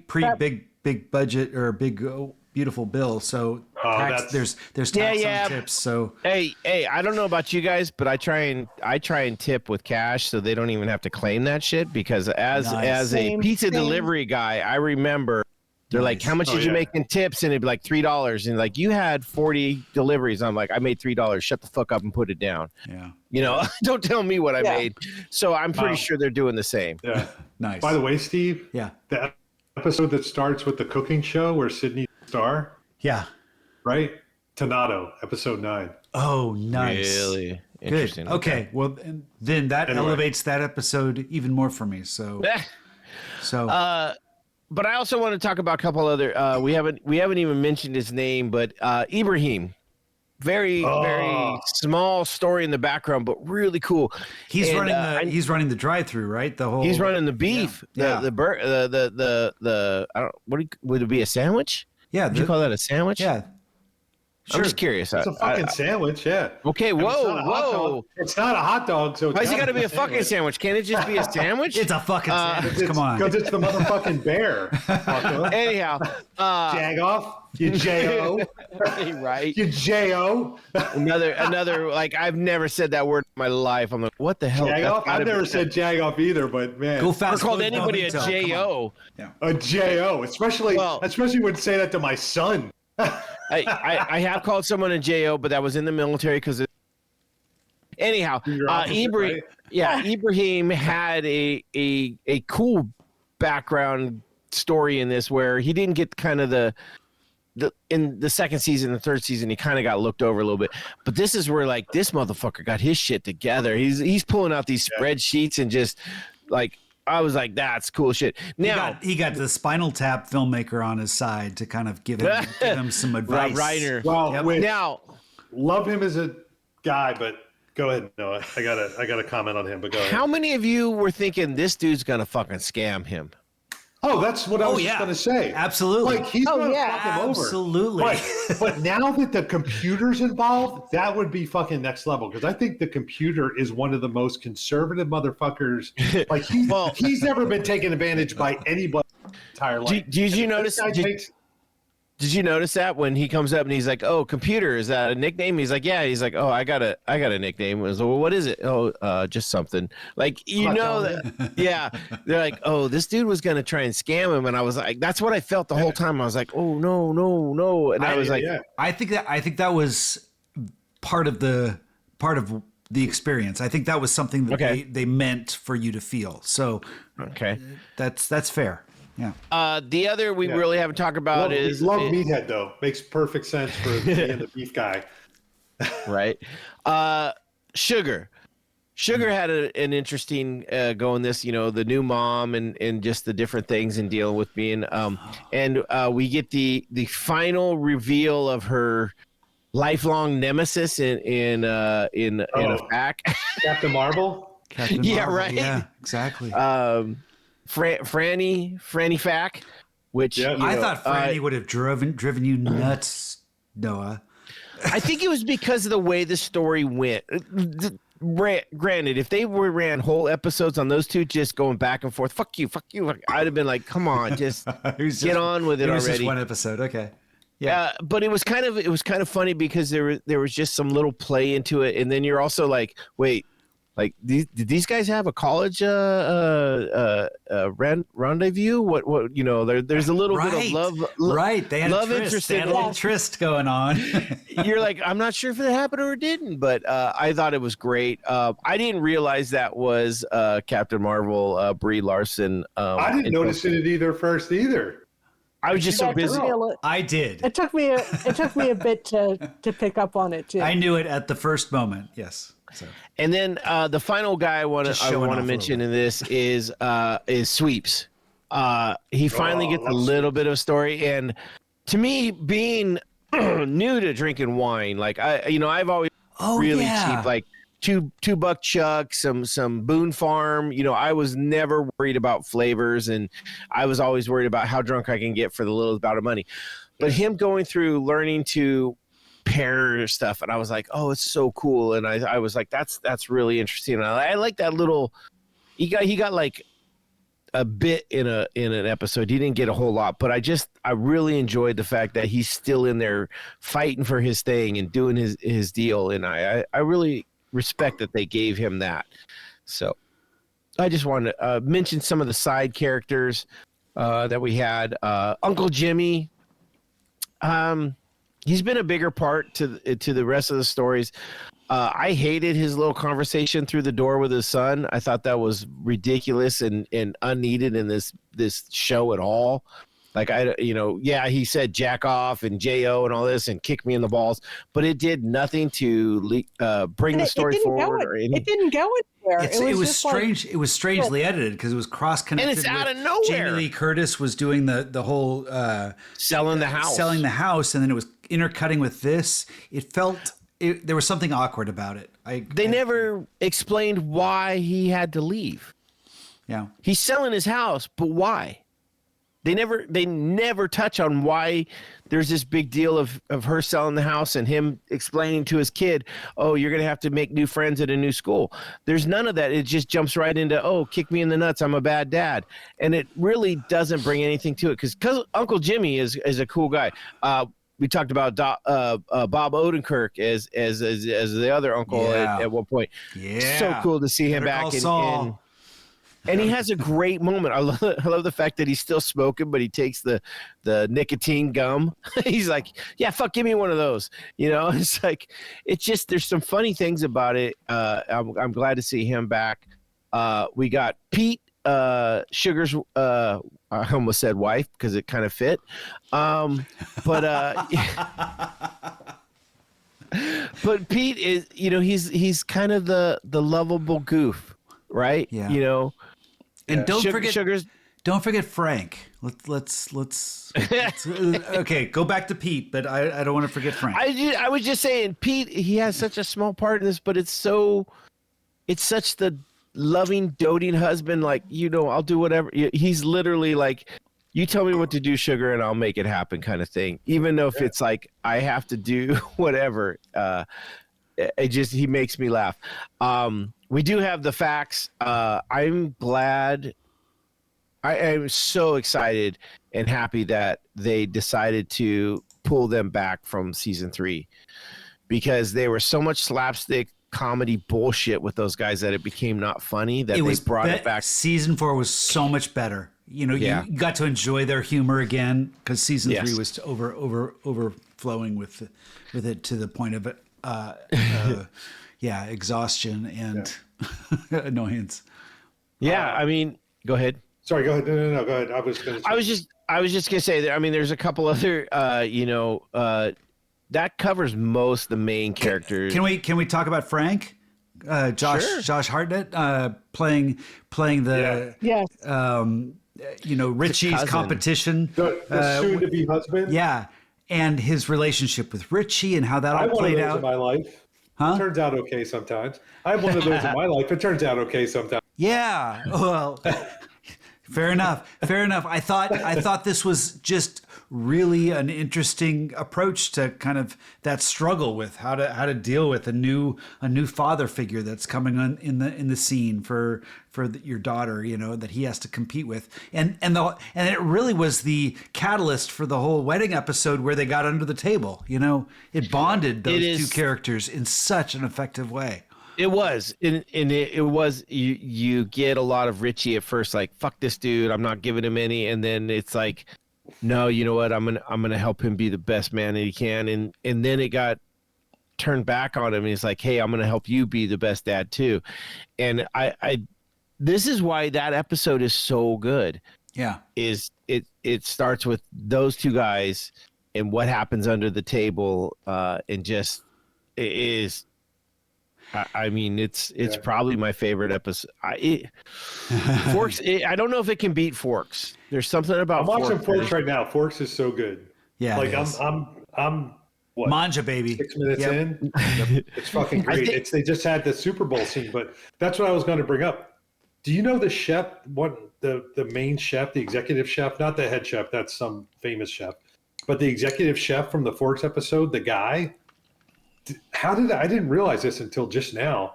He's the guy that's trying to steal Sydney from the beef from the bear. Yeah. He's the one that I didn't. Yeah, he's the one that when that restaurant closed, the douchebag. When that restaurant closed, he went to start his own restaurant and tried to steal. I didn't realize that was the same person. I don't think he's so much a douchebag, but he's definitely. No, I'm gonna disagree with you on that because he is very much a douchebag, and what really sets it off. The way he talks to her on the phone. Go ahead. So what really sets it off is when she shows up. First off, he's giving her a hard time over the phone. This is Chef Adam, Adam Shapiro, Chef Adam. When she shows up and he's showing her the place and he's got the rap music playing in the background, the playlist. And he's like, "Oh, you can he's put like, whatever you want to play, whatever." It's such a pandering kind of bullshit. Pandering, nice word. Yes, yes. And, it's kind of like. You can hire whoever you want unless you want a bunch of white guys like me. And it's like, what kind of bullshit is that? Wait, dude? what? It's like, what? Is that what you said? Yeah. He said, and it's like, dude, what the? He is such a slimy motherfucker. And then it proves out when she actually says, no, I'm not interested. And he turns into a dick over the phone. He sure did. Like, yep. We knew that all along. I had that happen to me once. And it's the worst feeling in the world. You're like, what a fucking asshole. Well, that's it. People will show you the face they want to show you to get whatever they want. It doesn't go their way, they will turn on you. Not everybody, but when it happens, it happens, and you know. But it was a very fair dilemma for Sydney to try to struggle with. She had the opportunity of kind of creating her own restaurant from scratch. That's something Adam was giving her. I want you to run this show, and so. Schmuck aside, that I think that's what I'm trying to say is that I don't think her decision was based on the fact that he was a dick. I think her decision was based on her decision. You're right, wasn't necessarily that he was a douchebag, but it showed out in the long run. Now, here's the thing: had she come in and said, "Oh yeah, I'm going to take over," how much would he have really? Like, how much was it lip service to get her in, True. So do you think if he was a decent guy and was really offering something that was legitimate, do you think that's an opportunity should have taken and said, screw Carmi, I'm leaving? Well, that comes down to a what does Sydney really want? Like, she already poured a lot of her heart and soul into the bear, right? And this is where I also have an issue with Sydney is like, you were given months before this agreement, this that thing they kept asking her if she's read whatever and she didn't. The partnership agreement, yeah. The partner. Who the fuck lets that sit for months? Like really? Like I was. That's where I was kind of like. I read my partnership agreement the day I got. Like fuck.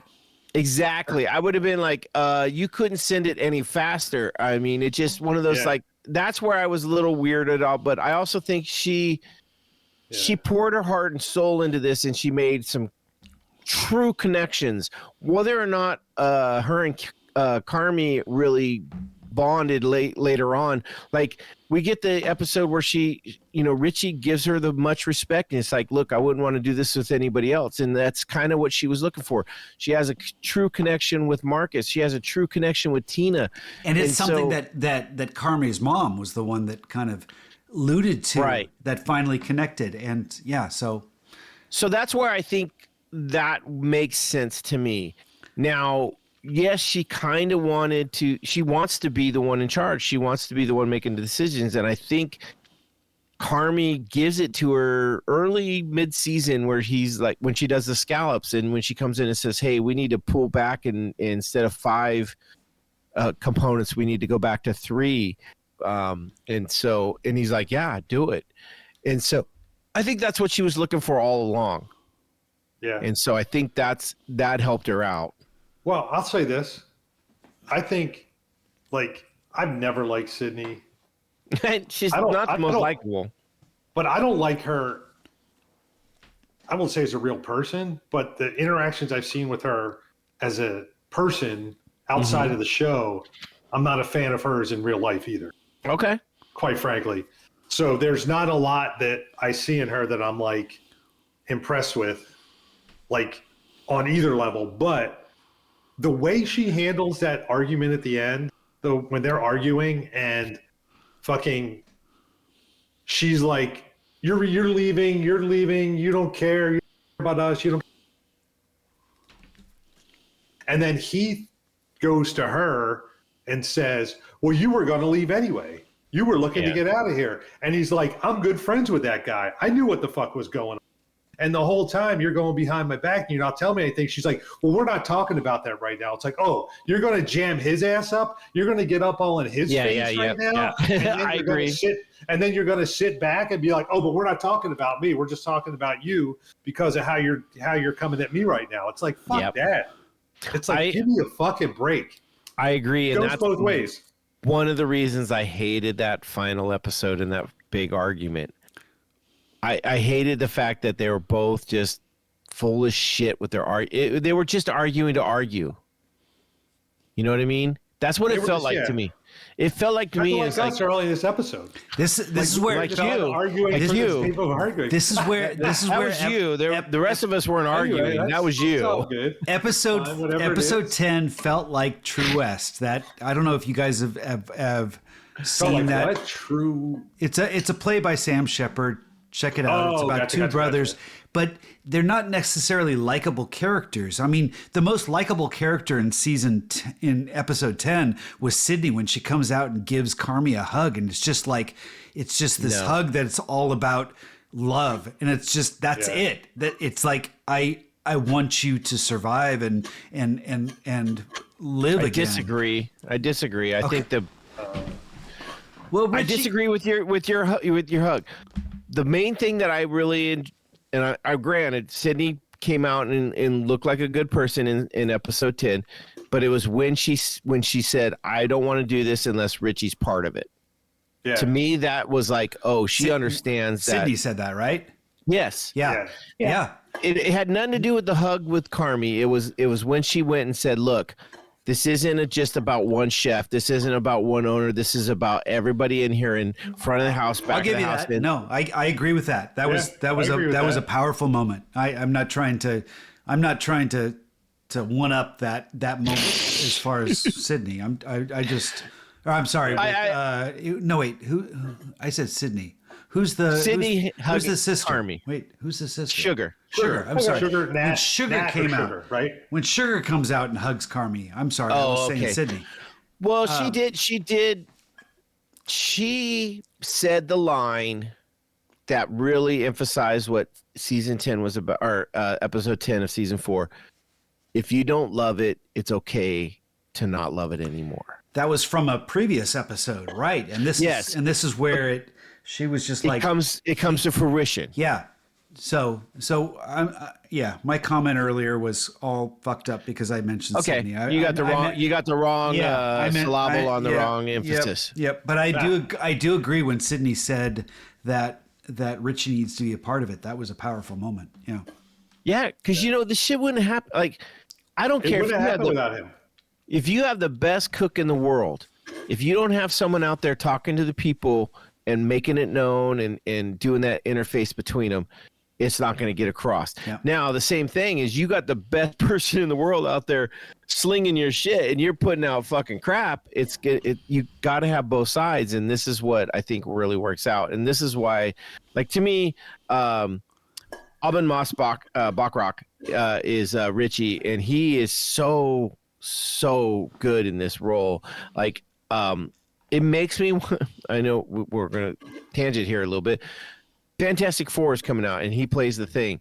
And there's a scene in this. I don't know if you've seen in the trailer where he's talking to their little Herbie, who's a robot, kind of manservant robot for the Fantastic Four, and they're cooking. Yeah, the food. Yeah, and I was just like, oh my god, they took this because of the bear and him. And I was just like, oh, he's so good in this. And I don't know if you guys remember him being in Daredevil, or he was actually in The Punisher. He is such a good actor. Oh yeah, season 1, he was one of the sidekicks. Yeah, really good. And to me, he is my favorite of this season 1 through season 4. He has the biggest growth. Forks is the one episode where you just turned. I have now come to the point where I want to be a suit guy. Yeah. Noah, I think you resonate with characters that are like you. And I see Richie and I see you. So I get that.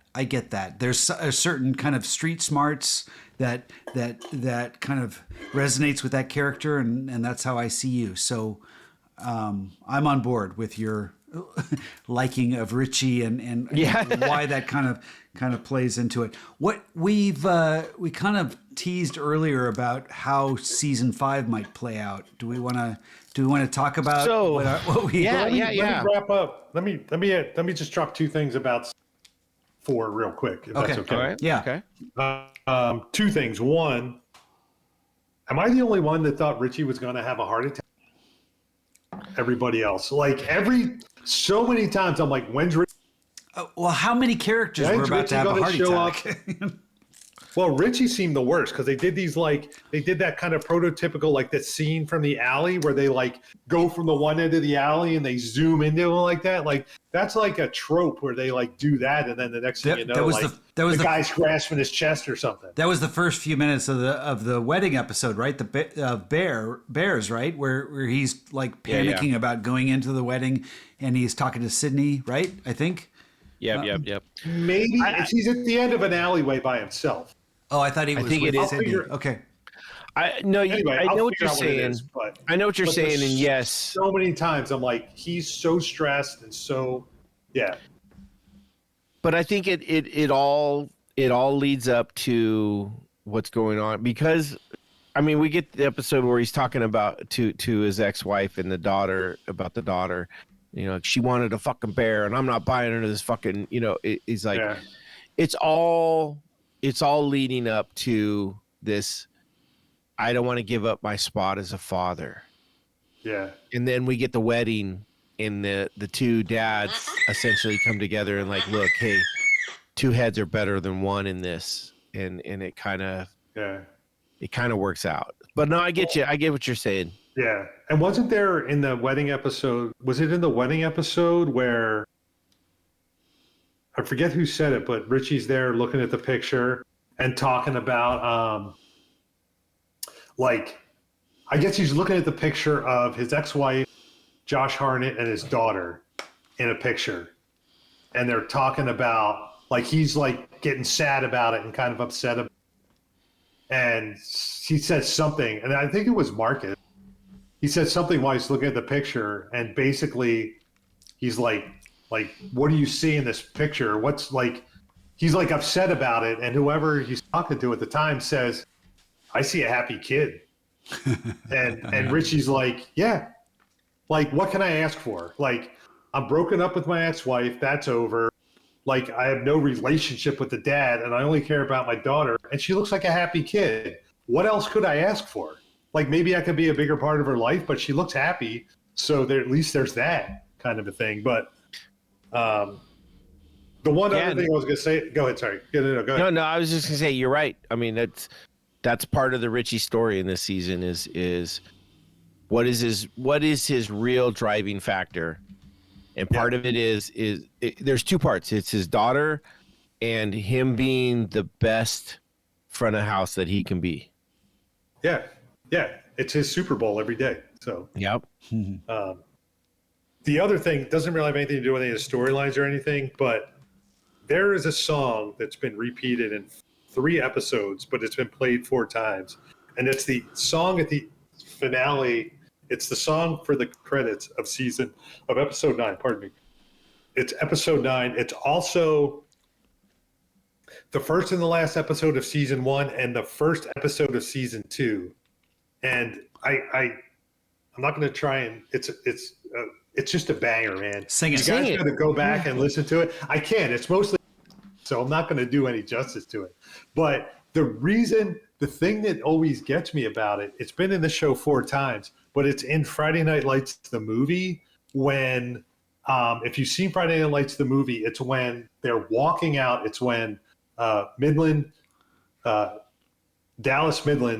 which is the other team, like there's the movie with Al from, Pacino. We're talking about the Oliver Stone movie. No, that's Any Given Sunday. The movie. Oh, damn! Thank you. Billy Bob Thornton is the coach. Okay. The movie. Did I say Any Given Sunday? Friday Night Lights. Shit, you're right. You said Friday Night Lights. The movie.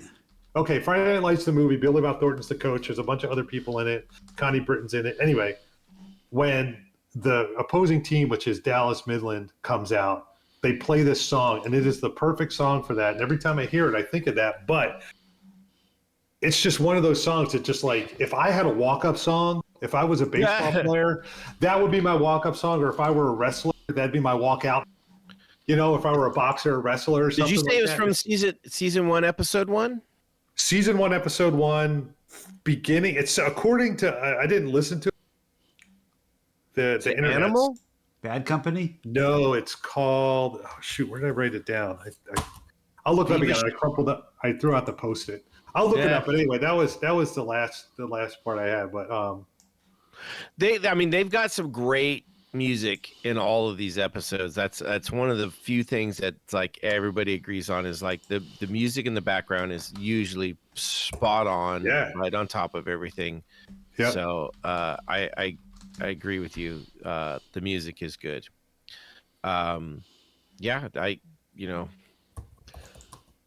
There's some great stuff. Season 5. What do we expect? What I think what's going to happen? So I've heard rumors that Jeremy Allen White is kind of pulling back, and so the idea is that Sydney is. You've heard rumors. That was episode 10 of season 4. What do you mean rumors? No, the rumors. Well, the actor is stepping back from the. The actor is stepping back because he's getting more into movies because he's fucking hot commodity. Wait, which actor? Sorry, Carmy. The guy plays Carmy. The guy has never seen a brush in his life. Right. So the idea is that Sydney. He's playing the boss, right? In the biopic of the boss. Yeah. Yep. Bruce Springsteen. Oh, you're right. Yeah. So the idea is that Sydney's going to be running with Richie and Sugar, and then they're talking about, Copenhagen's going to be back there helping them out, and they're going to be going through some stuff. To me, thinking about that, I'm like, that sounds horrible. That sounds like a show I just don't even care about. Like, if you don't have Carmy to create the chaos, what is this show even? Well, shit, Noah, you've been talking about how much that's the thing. That... I agree. I do not like the argument, but that is not the chaos. Okay. The straight argument, person to person, is not always the chaos. Okay. That's you're right. I 100% hate the last episode where they're just fucking fighting and talking over each other like we did earlier in this episode. I hate that shit. But the chaos of everything starts with Carmy. and everybody's trying to deal with it. That is what I maybe they think could resurrect the brother and just kind of bring him back from the dead. Oh and shit! That's season 5. Hey, multiverse. Let's bust the multiverse. And it's actually the Punisher. It's actually the Punisher in the multiverse. The Punisher, he just comes in. You don't like Punisher, that? Boom! And the Thing. Fantastic Four. Bring the Fantastic Four to it. I mean, come on. Yeah, It's the greatest crossover in the history of cinema.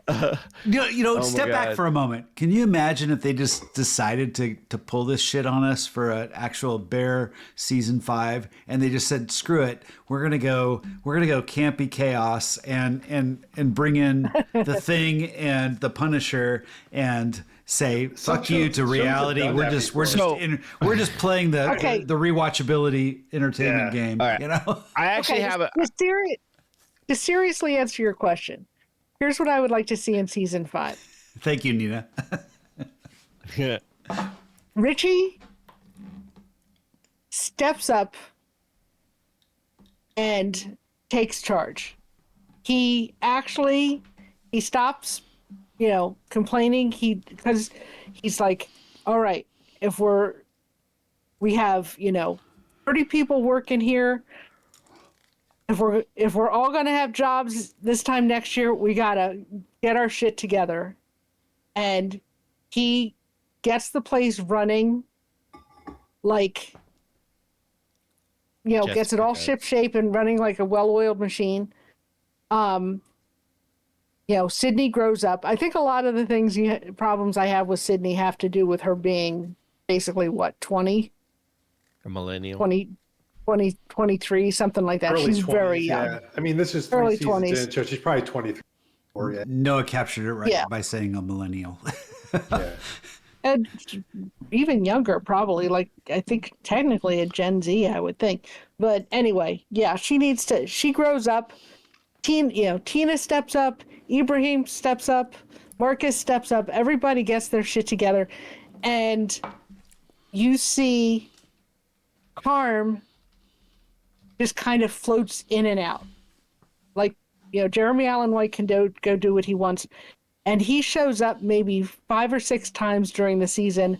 And it's always like he's stopping in to see Sugar. Or, Richie calls him and asks him, is like, hey, can you drop off such and such? And he just comes in and it's like, and you just they don't actually focus on what's going on with him, but you get hints of it. Like, Well, I haven't. Yeah. Like he'll be like, they'll be like, what are you doing this weekend? He's like, oh, Claire and I are going to see, going to see this concert or something.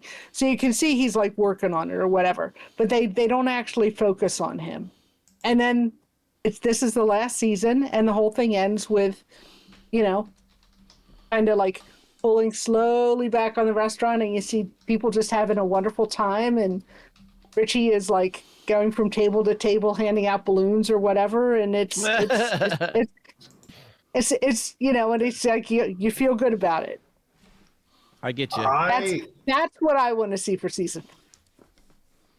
I think I see a storyline where Marcus can't handle the pressure of the award, and he starts fucking up. He starts like dropping the ball. He starts trying too hard. He can't handle the pressure. It's too much for him, and Carmi has to come back and like talk him back down and be like, no, you got to remember your basics. You got to get back to the stuff you love and all that. And I don't know. I see something like that happening. But talking about changing characters, could there be another like Carmi type character? Because I think back, I mentioned MASH and Cheers before. Those are 2 shows that have had big main character swings that have stayed successful through the big character swings. Main character swings. I mean, obviously Hawkeye Pierce and Sam Malone were the main guys, but look at like some of the other guys. Look at Coach. Obviously Coach dies, Woody comes in. Look at Charles Emerson Winchester. Look at Potter. Look at those guys from all those guys. They just all drop out and the show keeps going. Here we go. I got you. Here's the gist of what's main for season 5. So Carmi is gone, right? Sydney steps up. She's running the place. Richie's busting ass, making it happen, right? Sugar's handling the business side, everything's going good, but Chef Adams over on the other side causing problems. He's out in Who's causing everybody's. problems? Chef Adam, he was mad that City didn't go with him, so he's out there just causing problems, being a dick, Trying to blow him up. Yeah, so he's becoming this this thorn in the side. Tina, right? She has to step up to become the Sydney of the new, right? She has to then be that second. But she can't do it. Right. So she's struggling, right? And there's that. Marcus, right? He's doing his thing, and you got Copenhagen in there helping him, and then it becomes this issue is like, oh, or is he really better than me? Right. So there's some tension between those two, and then that kind of blows up a little bit. Maybe Copenhagen goes over and joins Chef Adam, and then they roll that. And I think that becomes the issue is it's this battle between, Chef Adam and his new shop and Sydney, who can actually get the star, right? And so it becomes this tension between, and there's a lot of little sabotaging going on between them, and I think that's kind of where we're going to see. Okay. I'm going to throw a little twist into your story. Sorry, Okay. Go ahead, Steve. Well, I gotta at some point. If you want to go ahead, I'll just throw this last twist into your story. It goes back to what I asked earlier in the episode. Yep. I think we find out maybe that Marcus is gay and he starts dating Mr. Copenhagen and has an affair with him while he's living with the other or dating the other guy at the same time. Like it's a little love triangle thing. Bo. What? I mean, I don't know what that brings to the story, but okay. Okay. I mean, bring some Love Island shit to it. That's okay. Hang on. My turn. My turn. I think we're following Carmi. And because episode 1 was, the very beginning of episode 1 shows him his dream sequence where the bear is walking out of the cage. So this is Carmi's series. And Carmi is retiring. He is going away. So I absolutely agree with what you guys are saying about the restaurant, but that's not what we're following. We're following Carmi, and Carmi is going on a walkabout. He's going to other countries. He's like trying to figure himself out, and he keeps kind of teasing his he keeps having to check in on the restaurant, but it's from afar. You get teased on it, and you're seeing his different adventures as a human trying to figure out his own direction, where, with his possible girlfriend, with his niece, he's got his new niece that he's seeing a relationship. So you see different episodes kind of through that lens, and maybe you see those characters in different episodes from the restaurant, but it's all through this lens of Carmi going on a walkabout, trying to figure out who he wants to be outside of the restaurant. So, no, I got you. There we go. Could be. I doubt it because that's too extreme. But I had the back of my head too that the next season is Carmi somehow, I don't want to say saves it, but I think Ibrahim starts getting taken advantage of by Rob Reiner, and he starts either taking too much of a cut or siphoning money off or something, and Carmi has to come in and save the day for Ibrahim too. He's a big save the day guy in season 5. You know what? The problem with that is Carmi's not good with math, so I don't even know if he would catch that. But Ibrahim would tell him. Ibrahim, here's what they're gonna do to really screw us all. The main focus on season 5 is gonna be Neil Fack. And he's going to step up and become the new Richie. Right? It's a new spin-off. Better Call Fack, So speaking of Maddie has a burger place here in Newport Beach that I still haven't been to. It's called Maddie's Patties. He's actually the only true chef on the whole show. Yeah. Yep. That never cooks. He never cooks on the show. Yeah. So he only does other shit. It's pretty funny that's the idea of it, but it's very interesting, and I think he's a fun character. I like when they sprinkle him in, Like too much of him is too much, for sure. So I have watched some of his little cooking shows, and it's a lot. It's a lot. Is he a handful? I haven't watched any. He's a handful. He never brings it back past 90. Like the guy is always full speed. But yeah, there's a lot to look forward to. I'm going to go out and say that the Bear should have taken a page out of a Ted Lasso and stuck to their guns. Did 3 seasons. Not let Hulu say, "Hey, let's rake in some money." There's a 4th season coming. Remember, fourth and third seasons, there was only supposed to be 3.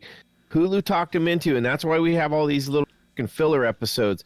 3rd and 4th season should have been 1 season without all the bullshit in the middle. Mm-hmm. That's what the original idea was, and they let them talk them into doing a 3rd and 4th season, and now we got a 5th season that was never even written. There's nothing even on. That's how you fuck up a show. That's why I was saying exactly. That's what I'm saying. Ted Lasso, right? After season 2, they're like, "Hey, really, you should be doing more." And he's like, "No, this is 3 seasons and we're done." Should have took a page out of that book, I think. Lots of zeros, I'm sure, went onto those contracts. Hey, you know what? I say all this. I say all this as a no money making podcast host. Yeah. If someone offered me a bunch of money, I would sell out in a heartbeat because I know, right? I'm like that. I'm with you. So, there's things about season 1 and season 2 that are so magical and so precise. Season 3 drops the ball so bad. Season 4 has some fumbles that if you took the best of season 3, the best of season 4, which I believe was probably what was written for season 3, that could have been the magical season that was above and beyond all. And it would have been magical, and just leave it at that and stop. Like everybody's like, what are we going to do next season? And nobody's like, I really don't know, but I don't really give a damn either. So it's kind of. I do give a damn. So I'm invested. I am not looking forward to the 5th season. I want to see what happens. Yeah. My next colonoscopy is going to be around that time, and I don't care which one happens first. God, that's brutal. Okay. So I am always curious how the shows end. Like, that's my thing. Like, I'm dying to see, because this doesn't feel like it. This doesn't feel like it has an ending, though. I mean, right? That's because they came out. They knew that they were going to give us season 5, and they went and let's not really end it. That's why I have a bigger problem with this. It's like this. Right. Do what you plan to do. Don't let studio execs change your mind. There are some amazing shows that have some.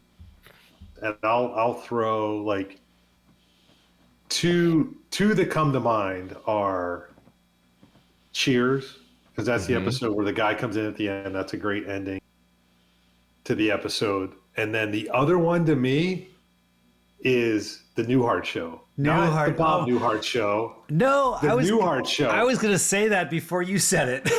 Yeah, where he wakes up and he's in the greatest ending in cinematic history. But that's sitcom comedy. That's not drama. So. It is sitcom comedy. So, but then I look back to it makes me think of the horrible endings of The Sopranos and the terrible ending of Lost. But I remember when Lost. Yes, I'll give you. But I don't know about Sopranos. I thought that was it was ambiguous. It was a nothing burger. Yeah. But I think that was the point, and it resonated for me. But Lost was just a smorgasbord of every ingredient in your refrigerator that's already spoiled. So so I get that. So two things about that. One about the ending of Lost, but the other one, the song at the end of episode. It's a song by a band called Refuse. Episode what? I'm sorry. I think we 9. Episode 9. It's episode 9 of this season. Refuse. I was trying to tell you what the song was. Thank you. It's by Refuse, and it's a song called New Noise. Okay. But it's just a good song. Anyway, when I talked, I was talking about Lost and Newhart, and it made me think of when Lost ended. I remember there was a Jimmy Kimmel episode. Like, it's one of those things where Lost is ending at 9:00, and Jimmy Kimmel's going to have a special episode or whatever, and with the cast of Lost on the show or whatever. And they did they did a some like alternate endings the way they should have been, and did was I forget who the guy was, but the main guy from Lost, the main male character, I think he's laying in bed and he wakes up and Bob Newhart's wife from is laying in bed next to him, and he's like, I just had the craziest dream. Perfect. That's great. And I was like, that was fucking great. That would have been a better ending than the actual ending of Lost. Yeah. I think everybody agrees with you on that one. Yeah. It's funny you talk about endings. I'm not 100% positive if it's the ending. I just know it's the ending of one character when Radar flies off in the helicopter in MASH. Such a just like tearjerker. Yeah. Yeah. So no, I mean I think the goodbye episode in this is not the killer that they thought it was. I it's not something I was impressed by. It doesn't make me excited for season 5. It doesn't make me excited for the ending of this season. So I don't know. Your opinion is noted, but I don't think we all agree with that. So that I just want to. Oh, I know. I just want to point that out. That I'd never expect you guys to have the exact same opinion of me. I mean, good. You know me. I put a lot on rewatchability, and season episode 10 in this is very unrewatchable. If you like to keep your sanity, it's just a lot of people watched it. I thought it was all right, but yeah, but you're crazy to begin with. So who's gonna? Yeah, that's true. Know? A little bit. Yeah, the arguing, and it doesn't end in a way. I mean, other than Richie getting part of the business, I'm like, that episode did nothing for me. Yeah, I don't know. He deserves it though. Do you think? Oh, 100%. More than Sydney, I think. More than Sydney. Oh my God, yes. I really put more effort into it than Sydney, 100%. Yeah, I mean, and probably more than Sugar in an effort, but Sugar is family, so she has to get part. Well, so. I think she's doing a good job. I mean, obviously she had the kid, so that makes it like takes a lot of her time away and all that kind of. Like having a kid is a huge endeavor and effort, but I think she actually like keeps them above water to some degree. In a way, but I mean, she's not putting in the 14, 15-hour days like these guys are. Does she have what I'm another saying. Job? Do we know? Did she have another job before she had the baby? We don't know. We don't know. She's Sugar. Right. That's all we know. Yep. All right. Well, join us next week. Where our next episode, I don't even know. 2 days. Yeah, 2 days. We're gonna get back on that Val Kilmer train. We're gonna hit Real Genius for our throwback episode, so I'm excited about that. I haven't watched it yet, so that me neither. Yeah, I was waiting for this to finish. I know, which is funny because so another one you're doing. Sorry, you said again. Real Genius. Sorry, Real Genius. No, sorry. Yeah, that's great. Which is funny. I was in Vegas last week, just throwing on the regular TV, and Tombstone come on, and I was like, "Oh shit!" And I was like, "I did watch it," and I was like, "Oh man, I can't wait to get deep into that motherfucker." So, but anyways, we're gonna hit Real Genius on some more Val Kilmer goodness, and with that, all I can say is, "Manja, baby." Hail Caesars. Hail Caesars. From the bottom of my heart. I love you guys. What does that mean? Bullshit. Dude, come on.